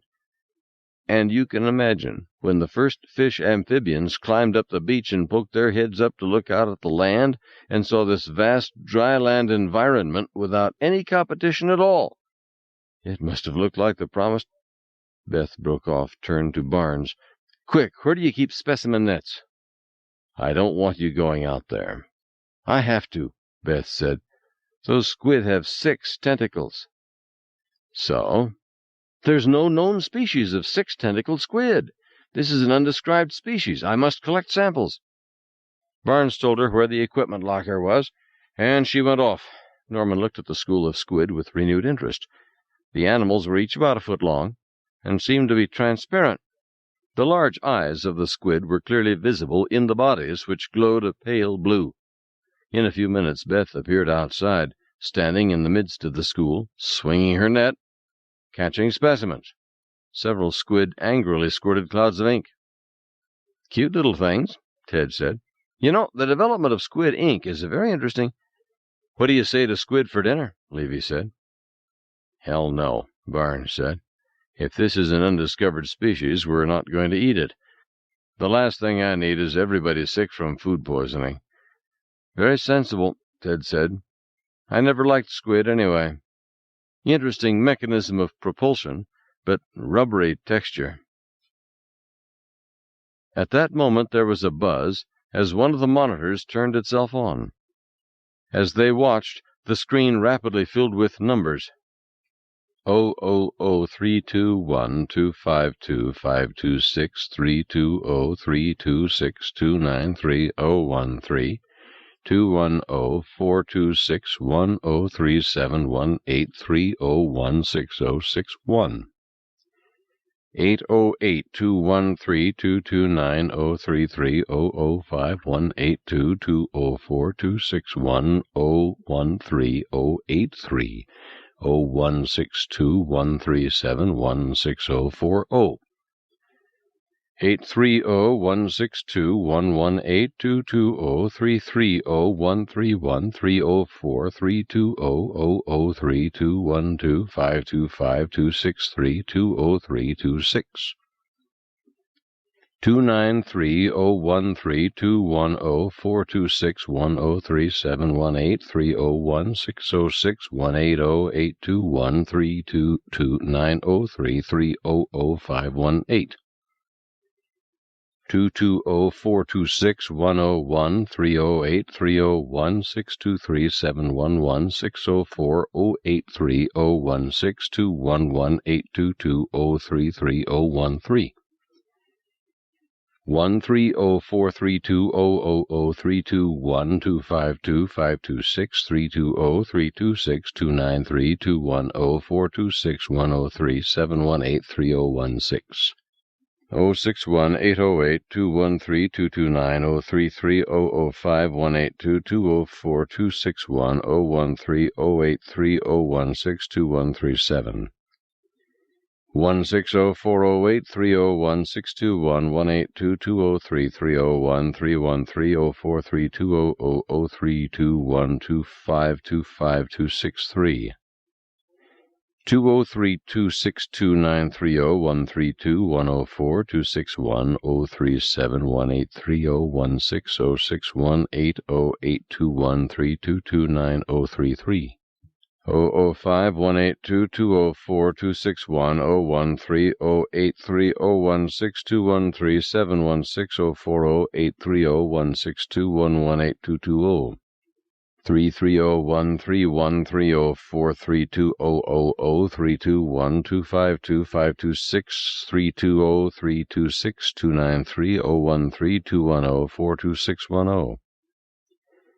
371-830-160-618-082-133-005-182-204-261-013-008 301-621-371-604-083-116-2-113-004-32-000-3212 525-263-203-269-301-321-004-261-013-016-06-180-8-213 229-033-005-182-204-261-013-086-137-160-4-083-016-2. "Where's that coming from?" Ted said. "The surface?" Barnes shook his head. "We've cut direct contact with the surface." "Then is it being transmitted underwater in some way?" "No," Tina said. "It's too fast for underwater transmission." "Is there another console in the habitat?" "No. How about DH-7? DH-7's empty now. The divers have gone." "Then where'd it come from?" Barnes said, "It looks random to me." Tina nodded. "It may be a discharge from a temporary buffer memory somewhere in the system.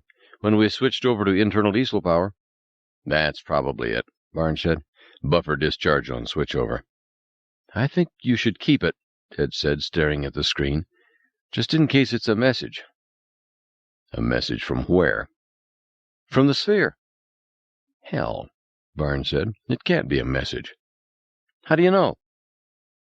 "Because there's no way a message can be transmitted. We're not hooked up to anything. Certainly not to the sphere. It's got to be a memory dump from somewhere inside our own computer system." "How much memory have you got?" "Fair amount, 10 gig or something like that." "Maybe the helium's getting to the chips," Tina said. "Maybe it's a saturation effect." "I still think you should keep it," Ted said. Norman had been looking at the screen. He was no mathematician, but he'd looked at a lot of statistics in his life, searching for patterns in the data. That was something human brains were inherently good at, finding patterns in visual material. Norman couldn't put his finger on it, but he sensed a pattern here. He said, "I have the feeling it's not random." "Then let's keep it," Barnes said. Tina went forward to the console. As her hands touched the keys, the screen went blank. "So much for that," Barnes said. "It's gone. Too bad we didn't have Harry to look at it with us." "Yeah," Ted said gloomily. "Too bad." Analysis. "Take a look at this," Beth said. "This one is still alive." Norman was with her in the little biological laboratory near the top of D cylinder. Nobody had been in this laboratory since their arrival because they hadn't found anything living. Now, with the lights out, he and Beth watched the squid move in the glass tank. The creature had a delicate appearance. The blue glow was concentrated in stripes along the back and sides of the creature. "Yes," Beth said. "The bioluminescent structures seem to be located dorsally. They're bacteria, of course." "What are?" "The bioluminescent areas. Squid can't create light themselves. The creatures that do are bacteria, so the bioluminescent animals in the sea have incorporated these bacteria into their bodies. You're seeing bacteria glowing through the skin. So it's like an infection? Yes, in a way. The large eyes of the squid stared. The tentacles moved. And you can see all the internal organs, Beth said.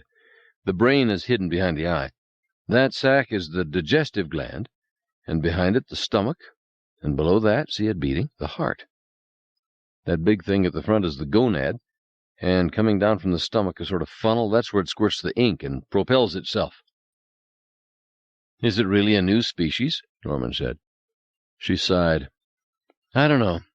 Internally it is so typical, but fewer tentacles would qualify it as a new species, all right. You're going to get to call it Squidus bethus? Norman said. She smiled. Architeuthis bethus, she said. Sounds like a dental problem. Architeuthis bethus means you need root canal. How about it, Dr. Halpern? Levy said, poking her head in. Got some good tomatoes and peppers. Be ashamed to waste them. Are the squid really poisonous? I doubt it, Beth said. Squid aren't known to be. Go ahead, she said to Levy. I think it'll be okay to eat them. When Levy had gone, Norman said, I thought you gave up eating these things. Just octopi, Beth said. An octopus is cute and smart. Squid are rather unsympathetic. Unsympathetic. Well, they're cannibalistic and rather nasty. She raised an eyebrow. Are you psychoanalyzing me again? No, just curious. As a zoologist, you're supposed to be objective, Beth said, but I have feelings about animals like anybody else. I have a warm feeling about octopi. They're clever, you know. I once had an octopus in a research tank that learned to kill cockroaches and use them as bait to catch crabs. The curious crab would come along, investigate the dead cockroach, and then the octopus would jump out of its hiding place and catch the crab. In fact, an octopus is so smart that the biggest limitation to its behavior is its lifespan. An octopus lives only 3 years, and that's not long enough to develop anything as complicated as a culture or civilization. Maybe if octopi lived as long as we do, they would long ago have taken over the world. But squid are completely different. I have no feelings about squid, except I don't really like 'em. He smiled. Well, he said, at least you finally found some life down here. You know, it's funny, she said. Remember how barren it was out there? Nothing on the bottom?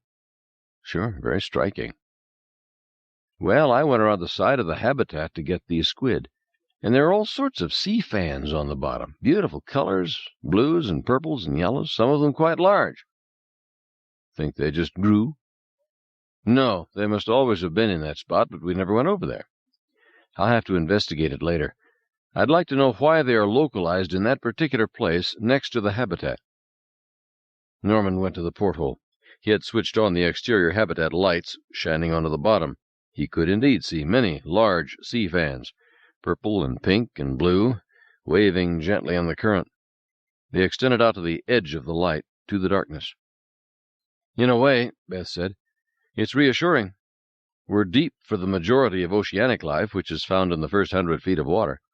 But even so, this habitat is located in the most varied and abundant marine environment in the world. Scientists had made species counts and had determined that the South Pacific had more species of coral and sponges than anywhere else on Earth. So I'm glad we're finally finding things, she said. She looked at her benches of chemicals and reagents. And I'm glad to finally get to work on something. Harry was eating bacon and eggs in the galley. The others stood around and watched him, relieved that he was all right. And they told him the news. He listened with interest until they mentioned that there had been a large school of squid. Squid? He looked up sharply and almost dropped his fork. Yeah, lots of them, Levy said. I'm cooking up a bunch for dinner. Are they still here? Harry asked. No, they're gone now. He relaxed, shoulders dropping. Something the matter, Harry? Norman said. I hate squid, Harry said. I can't stand them. I don't care for the taste myself, Ted said. Terrible, Harry said, nodding. He resumed eating his eggs. The tension passed. Then Tina shouted from D cylinder, I'm getting them again. I'm getting the numbers again. 000321252522632, 0326293013221, 042611037, 183016, 06180, 82132, 290330005, 1822, 042611013, 0830162137, 1604, 08301621, 1822, 033013130432, 000321252522632, 032629, 301321, 04261037, 183016, 0618082132, 290330005, 1822, 04261013, 0830162137, 1604, 08301621, 1822, 033013130432, 0003212525632, 032629, 301321, 04261037, 183016, 0618082132, 290330005, 1822, 04261013, 0830162137, 1604, 08301621, 1822, 033013130432, 0003212525632, 032629, 301321, 04261037, 183016, 0618082132, 290330005, 1822, 04261013, 0830162137, 1604, 08301621, 1822, 033013130432, 0003212525632, 032629, 301321, 04261037, 183016, 0618082132, 290330005, 1822, 04261013, 0830162137, 1604, 08301621, 1822, 033013130432, 000321252552632, 032629, 301321, 04261037, 183016, 0618082132, 290330005, 1822, 04261013, 0830162137, 1604, 08301621, 1822, 033013130432, 0003212525632, 032629, 301321. What do you think, Harry? Barnes said, pointing to the screen. Is this what you got before? Harry said. Looks like it, except the spacing is different. Because this is definitely non-random, Harry said. It's a single sequence repeated over and over. Look, starts here, goes to here, then repeats. 000321, 25252632, 032629, 301321, 042611037, 18, 3016, 0618082132, 290330005, 1822, 04261013, 0830162137, 1604, 08301621, 1822, 033013130432. Repeat. 0032125252632, 0322629, 301321, 042611037, 18 3016, 0618082132, 290330005, 1822, 04261013, 083016237, 1604, 0830161, 1822, 0330131304332.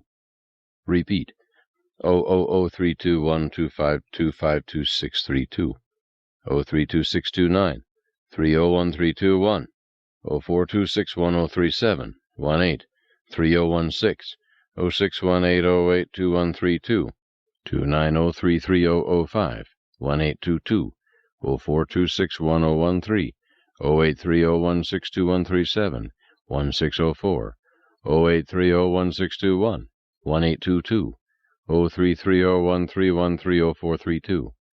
Repeat, 000321252522632, 032629, 301321, 042611037, 183016, 0618082132, 290330005, 1822, 042611013, 083016237, 1604, 0830161, 1822, 0330131304332. Repeat, 000321252522632, 03629, 301321, 042611037, 183016, 0618082132, 290330005, 1822, 042611013, 083016237, 1604, 0830161, 1822, 0330131304332.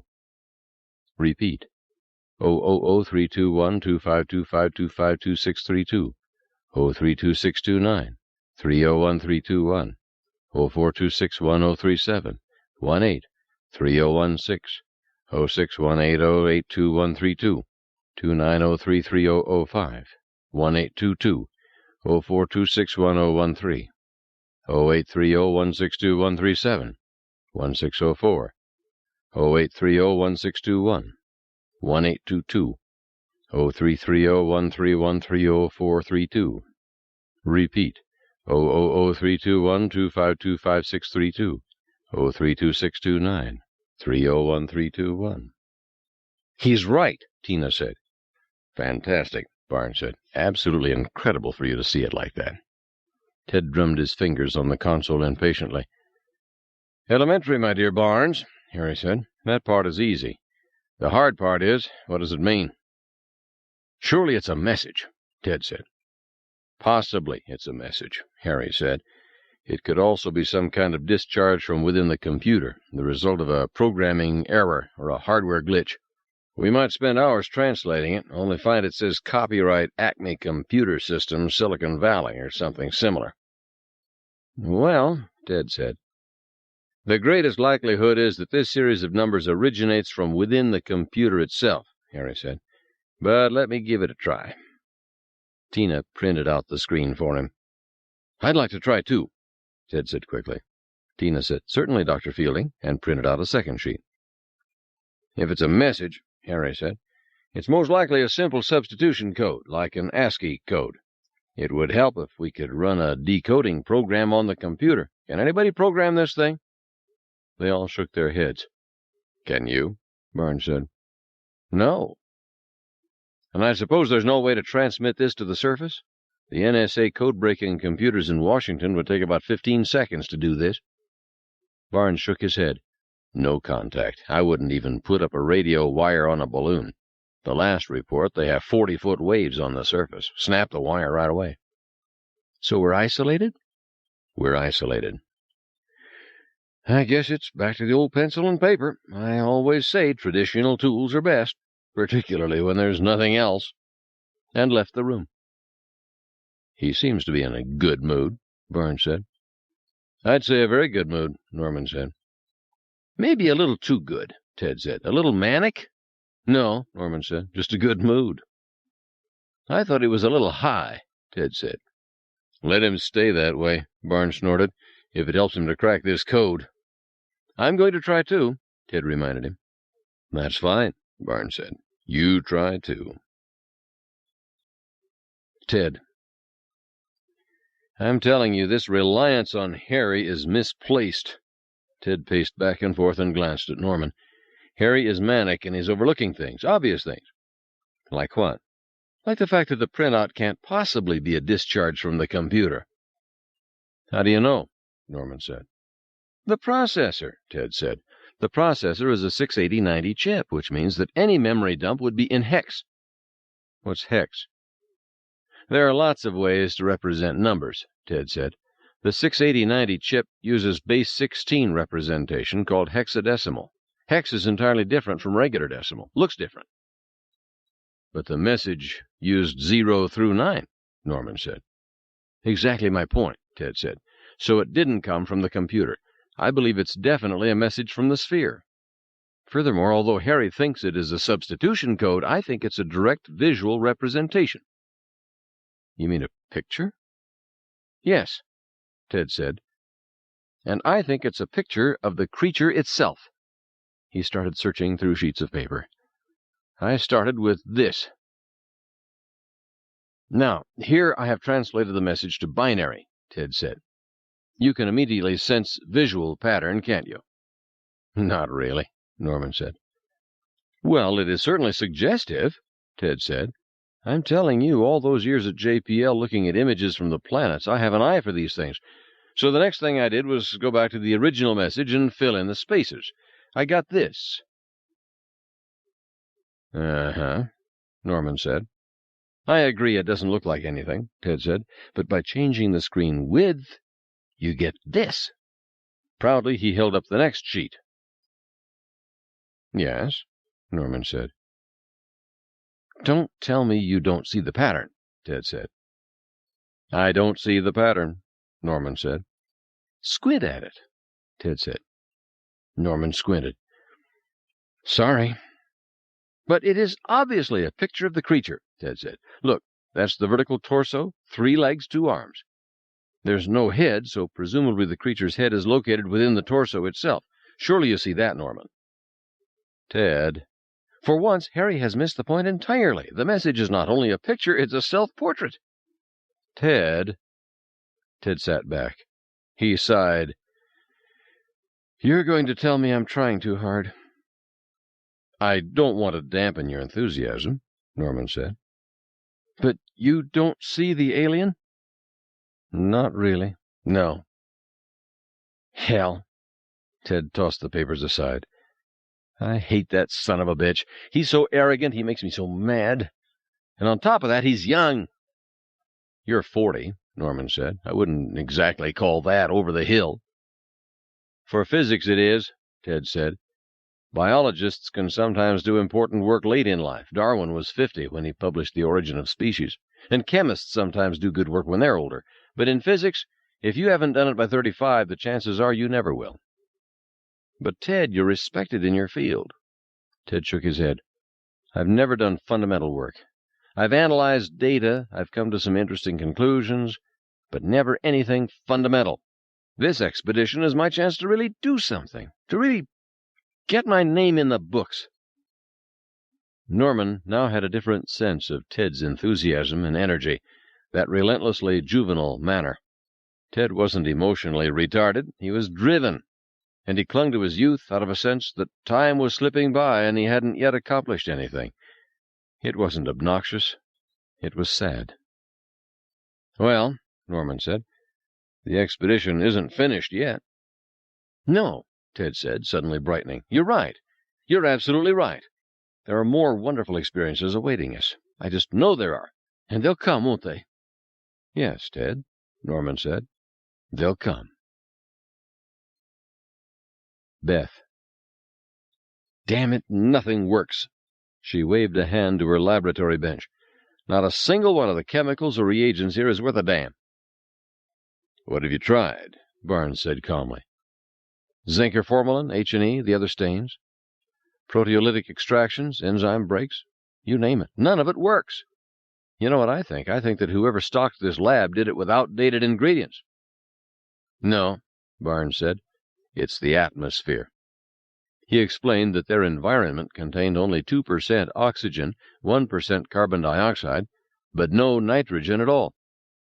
Chemical reactions are unpredictable, he said. You ought to take a look at Levy's recipe book sometime. It's like nothing you've ever seen in your life. The food looks normal when she's finished, but she sure doesn't make it the normal way. And the lab? The lab was stocked without knowing the working depth we would be. If we were shallower, we'd be breathing compressed air, and all your chemical reactions would work. They'd just go very fast. But with heliox, reactions are unpredictable, and if they won't go, well... He shrugged. What am I supposed to do? She said. The best you can, Barnes said. Same as the rest of us. Well, all I can really do is gross anatomical analyses. All this bench is worthless. Then do the gross anatomy. I just wish we had more lab capability. This is it, Barnes said.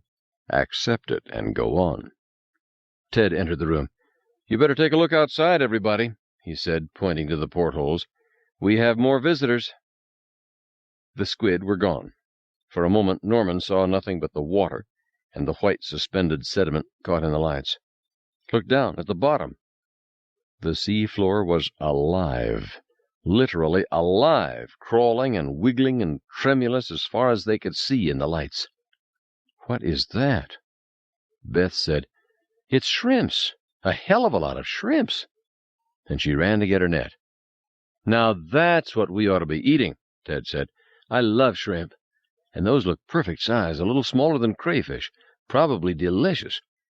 I remember once in Portugal, my second wife and I had the most fabulous crayfish. Norman felt slightly uneasy. What are they doing here? I don't know. What do shrimps do, anyway? Do they migrate? Damned if I know, Barnes said. I always buy 'em frozen. My wife hates to peel 'em. Norman remained uneasy, though he could not say why. He could clearly see now that the bottom was covered in shrimps. They were everywhere. Why should it bother him?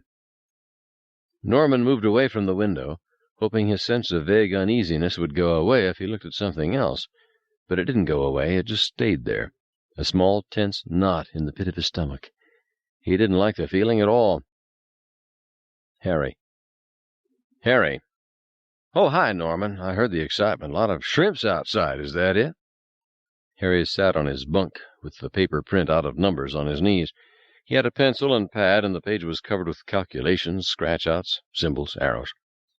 Harry, Norman said, what's going on? Damned if I know. I'm just wondering why we should suddenly be finding life down here, the squid, the shrimps, when before there was nothing, ever. Oh, that. I think that's pretty clear. Yes?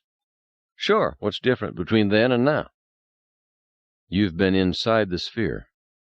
No. I mean, what's different in the outside environment? Norman frowned. He didn't grasp what Harry was driving at. Well, just look outside, Harry said. What could you see before that you can't see now? The grid. The grid and the divers. A lot of activity and a lot of electricity.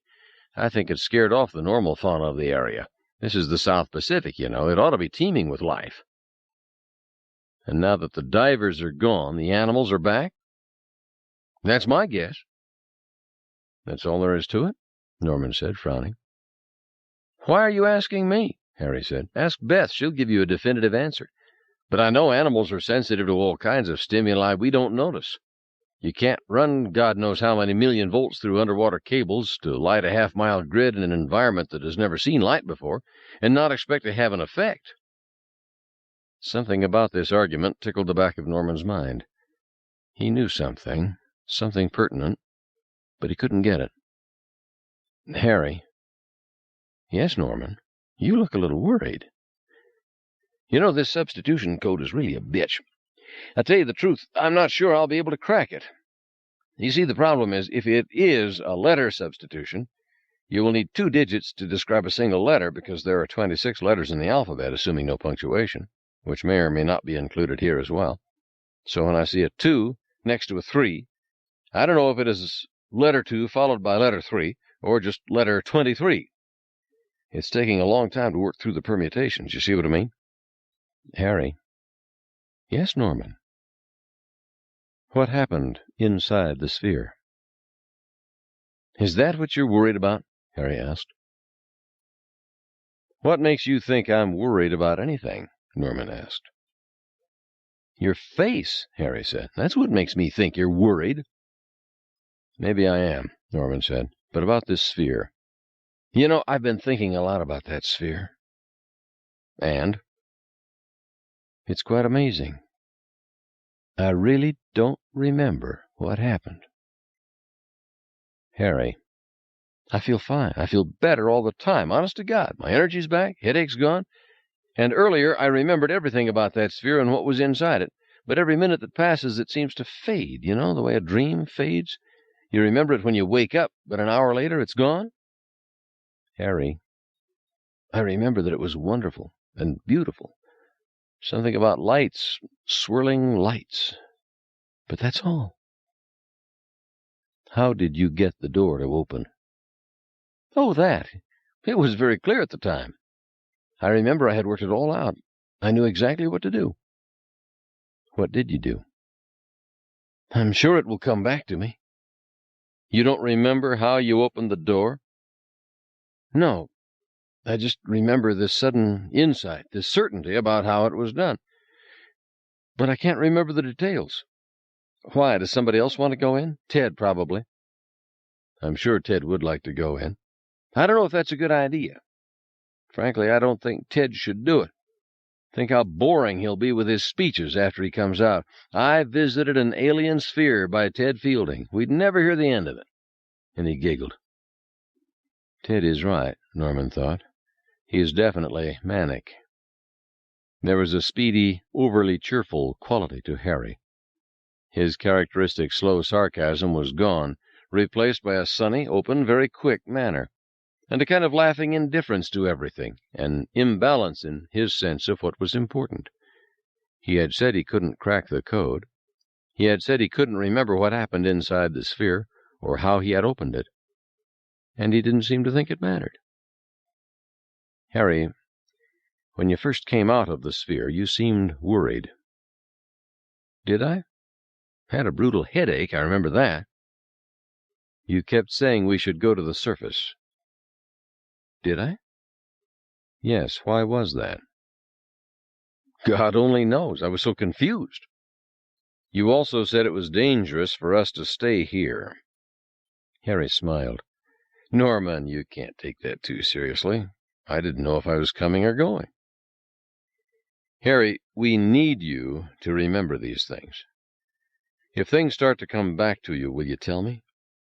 Oh, sure, Norman. Absolutely. You can count on me. I'll tell you right away. The laboratory. No, Beth said.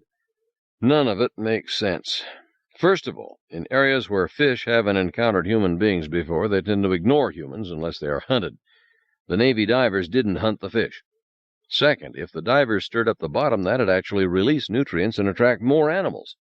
Third, many species of animals are attracted to electrical currents, so if anything, the shrimps and other animals should have been drawn here earlier by the electricity, not now with the power off. She was examining the shrimps under the low-power scanning microscope. How does he seem? Harry? Yes. I don't know. Is he okay? I don't know. I think so. Still looking through the microscope lens, she said, Did he tell you anything about what happened inside the sphere? Not yet. She adjusted the microscope, shook her head. I'll be damned. What is it? Norman said. Extra dorsal plating. Meaning? It's another new species, she said. Norman said, Shrimpus bethus? You're making discoveries hand over fist down here, Beth. Uh-huh. I checked the sea fans, too, because they seem to have an unusual radial growth pattern. They're a new species as well. That's great, Beth. She turned, looked at him. No, not great. Weird. She clicked on a high-intensity light, cut open one of the shrimps with a scalpel. I thought so. What is it? Norman, she said, we didn't see any life down here for days, and suddenly in the last few hours we find 3 new species? It's not normal. We don't know what's normal at 1,000 feet. I'm telling you, it's not normal. But, Beth, you said yourself that we simply hadn't noticed the sea fans before.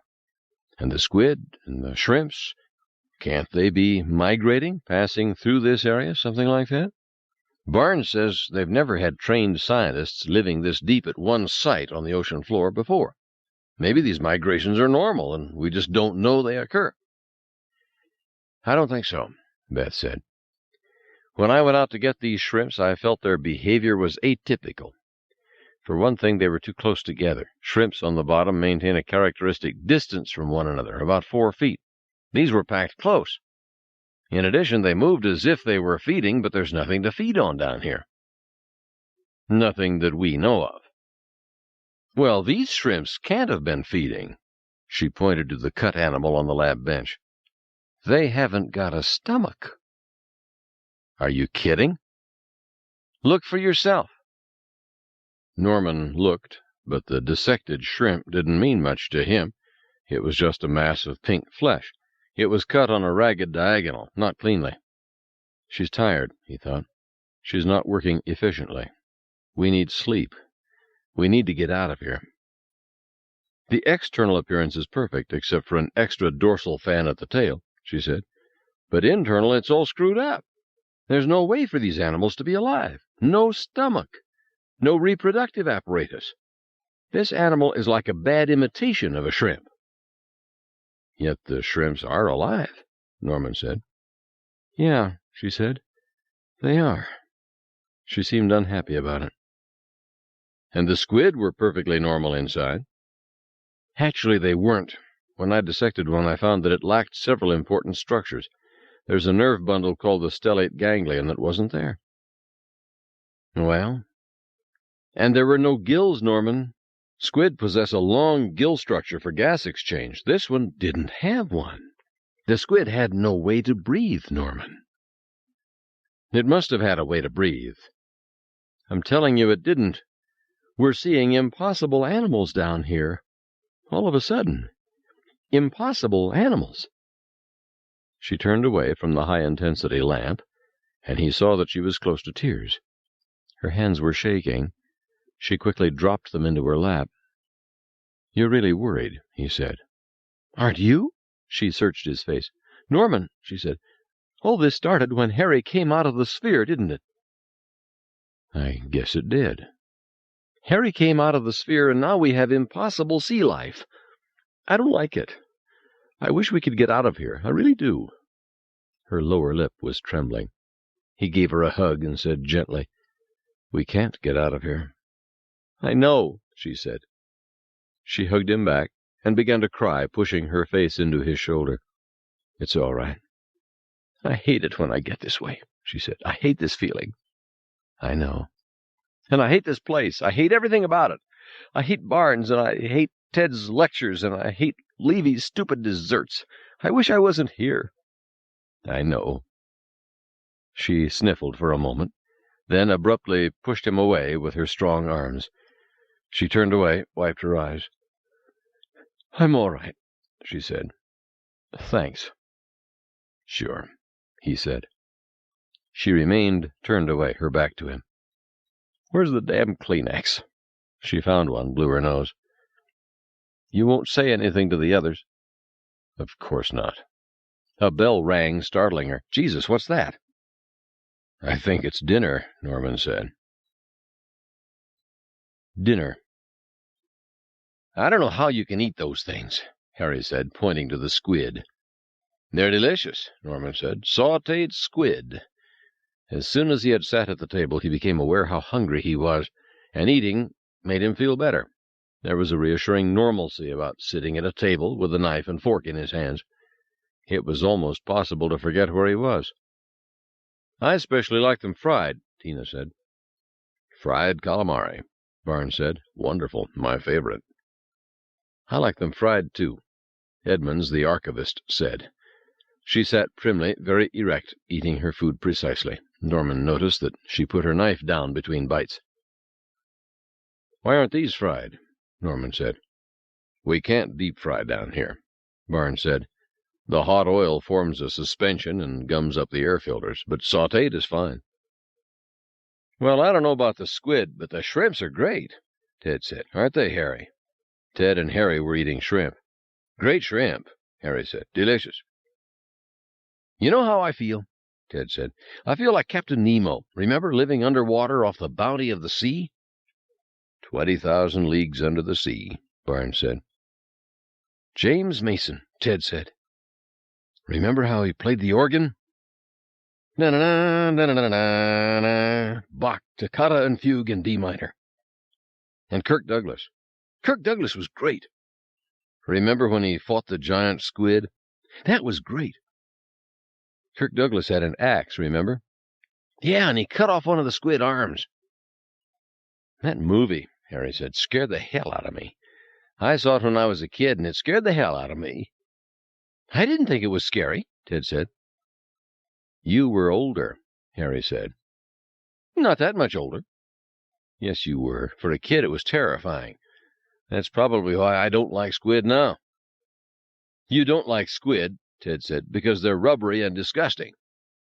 Barnes said, that was the movie that made me want to join the Navy.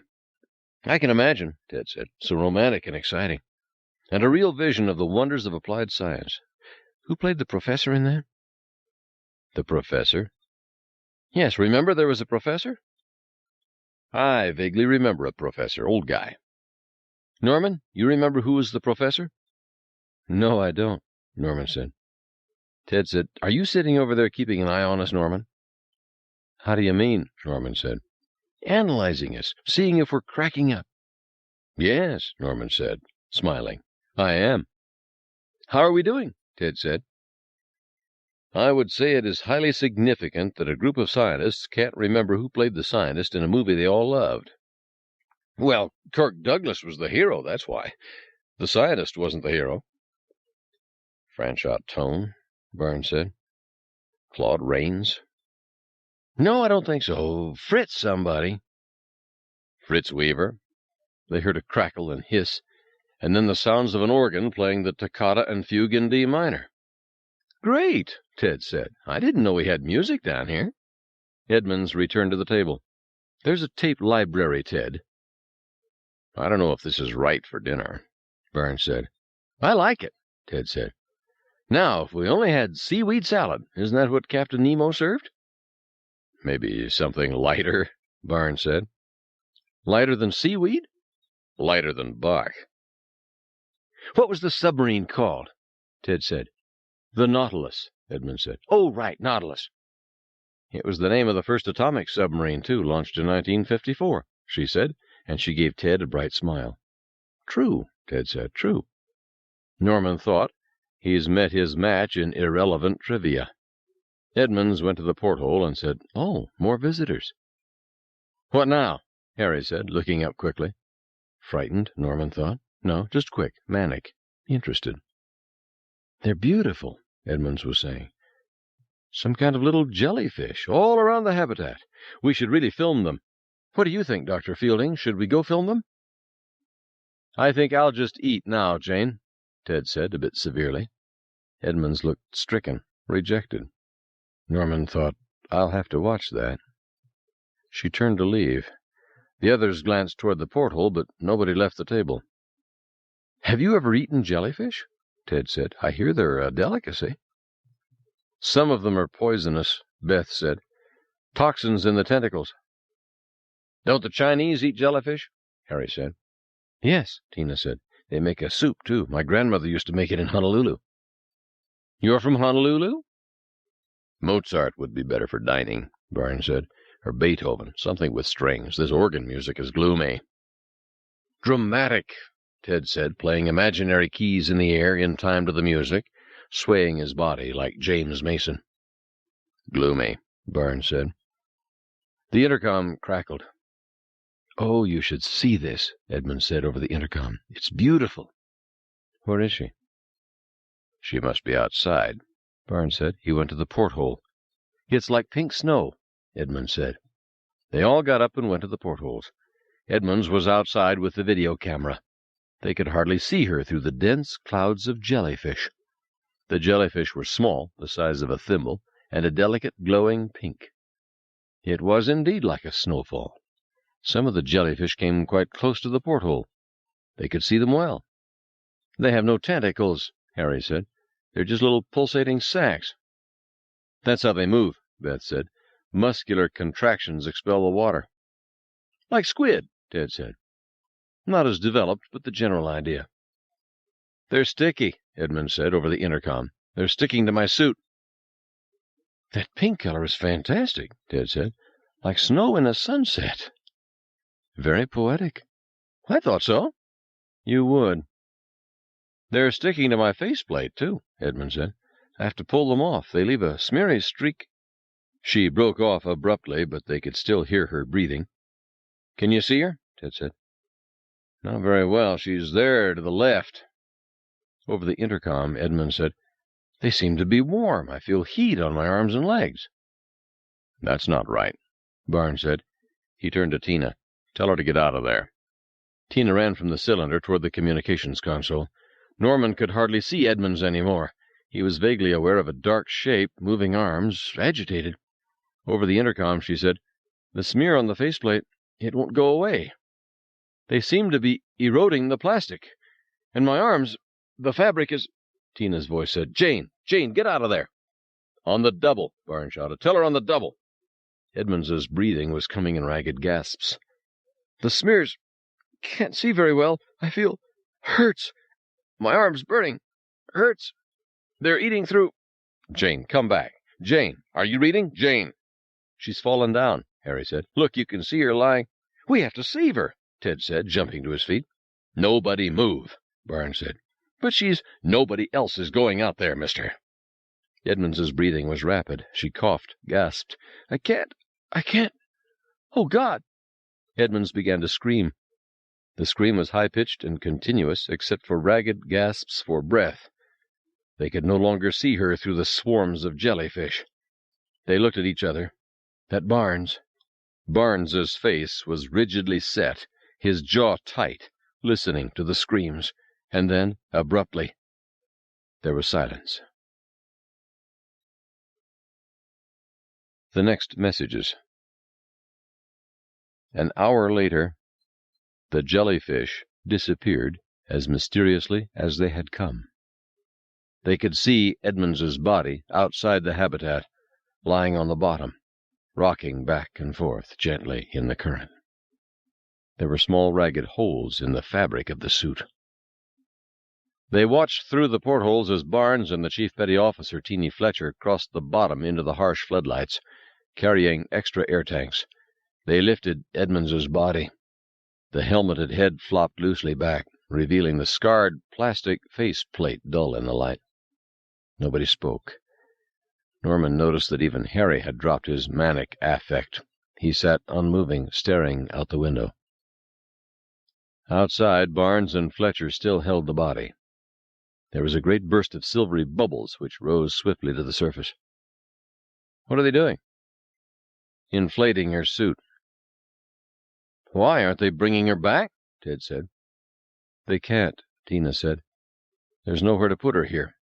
The decomposition byproducts would ruin our air." "But there must be some kind of a sealed container." "There isn't," Tina said. "There's no provision for keeping organic remains in the habitat." "You mean they didn't plan on anyone dying?" "That's right, they didn't." Now there were many thin streams of bubbles rising from the holes in the suit toward the surface. Edmunds's suit was puffed, bloated. Barnes released it, and it floated slowly away, as if pulled upward by the streaming silver bubbles. "It'll go to the surface?" "Yes, the gas expands continuously as outside pressure diminishes." "And what then?" "Sharks," Beth said. "Probably." In a few moments the body disappeared into blackness, beyond the reach of the lights. Barnes and Fletcher still watched the body, helmets tilted up toward the surface. Fletcher made the sign of the cross. Then they trudged back toward the habitat. A bell rang from somewhere inside. Tina went into D-Sill, Moments later, she shouted, "Dr. Adams, more numbers!" Harry got up and went into the next cylinder. The others trailed after him. Nobody wanted to look out the porthole any longer. Norman stared at the screen, entirely puzzled. But Harry clapped his hands in delight. "Excellent," Harry said. "This is extremely helpful." "It is?" "Of course. Now I have a fighting chance." "You mean to break the code?" "Yes, of course." "Why?" "Remember the original number sequence? This is the same sequence." "It is?" "Of course," Harry said, "except it's in binary." "Binary," Ted said, nudging Norman. "Didn't I tell you binary was important?"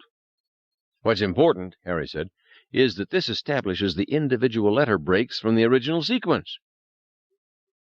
"Here's a copy of the original sequence," Tina said, handing them a sheet.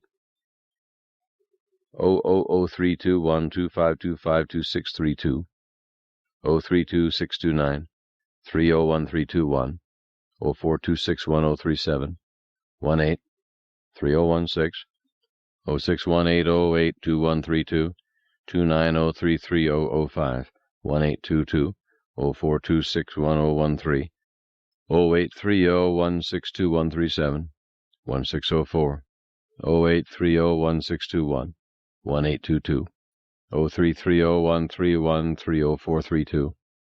"Good," Harry said. "Now you can see my problem at once. Look at the word. 000321, and so on. The question is, how do I break that word up into individual letters? I couldn't decide, but now I know." "How?"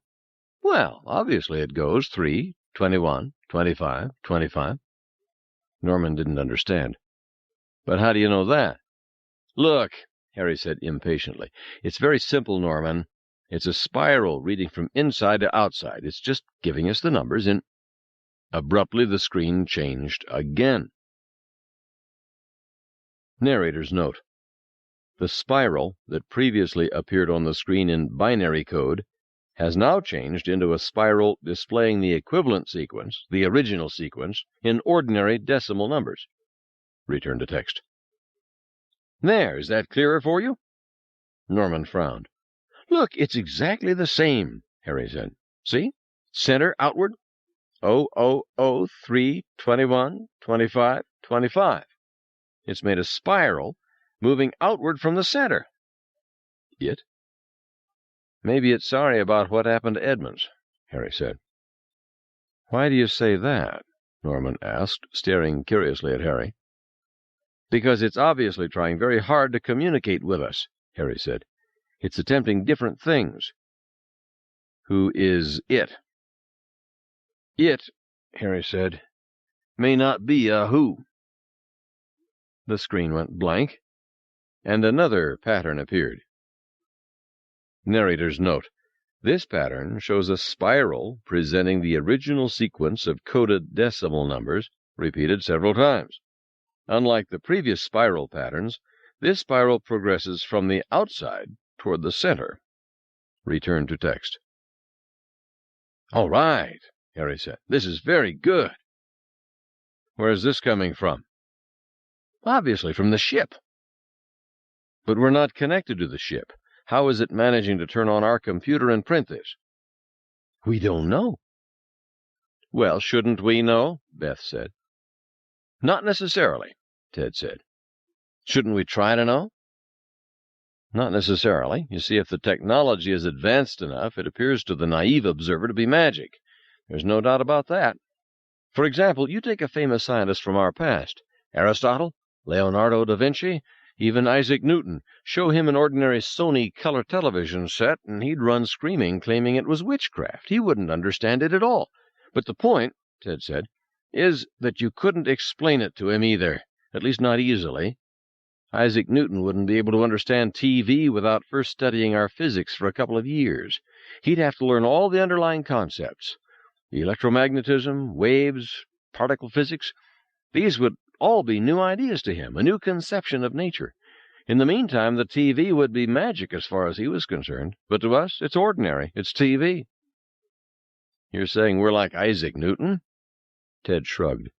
"We're getting a communication, and we don't know how it's done." and we shouldn't bother to try and find out. I think we have to accept the possibility, Ted said, that we may not be able to understand it. Norman noticed the energy with which they threw themselves into this discussion, pushing aside the tragedy so recently witnessed. They're intellectuals, he thought, and their characteristic defense is intellectualization, talk, ideas, abstractions, concepts. It was a way of getting distance from the feelings of sadness and fear and being trapped. Norman understood the impulse. He wanted to get away from those feelings himself. Harry frowned at the spiral image. We may not understand how, but it's obvious what it's doing. It's trying to communicate by trying different presentations. The fact that it's trying spirals may be significant. Maybe it believes we think in spirals, or write in spirals. Right, Beth said. Who knows what kind of weird creatures we are? Ted said, if it's trying to communicate with us, why aren't we trying to communicate back? Harry snapped his fingers. Good idea. He went to the keyboard. There's an obvious first step, Harry said. We just send the original message back. We'll start with the first grouping, beginning with the double zeros. I want it made clear, Ted said, that the suggestion to attempt communication with the alien originated with me. It's clear, Ted, Barnes said. Harry? Ted said. Yes, Ted, Harry said. Don't worry, it's your idea. Sitting at the keyboard, Harry typed 000321252552632. The numbers appeared on the screen. There was a pause. They listened to the hum of the air fans, the distant thump of the diesel generator. They all watched the screen. Nothing happened. The screen went blank, and then printed out 00011321210518080122232. Norman felt the hair rise on the back of his neck. It was just a series of numbers on a computer screen, but it still gave him a chill. Standing beside him, Tina shivered. He answered us. Fabulous, Ted said. I'll try the second grouping now, Harry said. He seemed calm, but his fingers kept making mistakes at the keyboard. It took a few moments before he was able to type 032629. The reply immediately came back, 0015260805180810213. Well, Harry said, looks like we just opened our line of communication. Yes, Beth said. Too bad we don't understand what we're saying to each other. Presumably it knows what it's saying, Ted said, but we're still in the dark. Maybe we can get it to explain itself. Impatiently, Barnes said, What is this it you keep referring to? Harry sighed and pushed his glasses up on his nose. I think there's no doubt about that. It, Harry said, is something that was previously inside the sphere and that is now released and is free to act. That's what it is.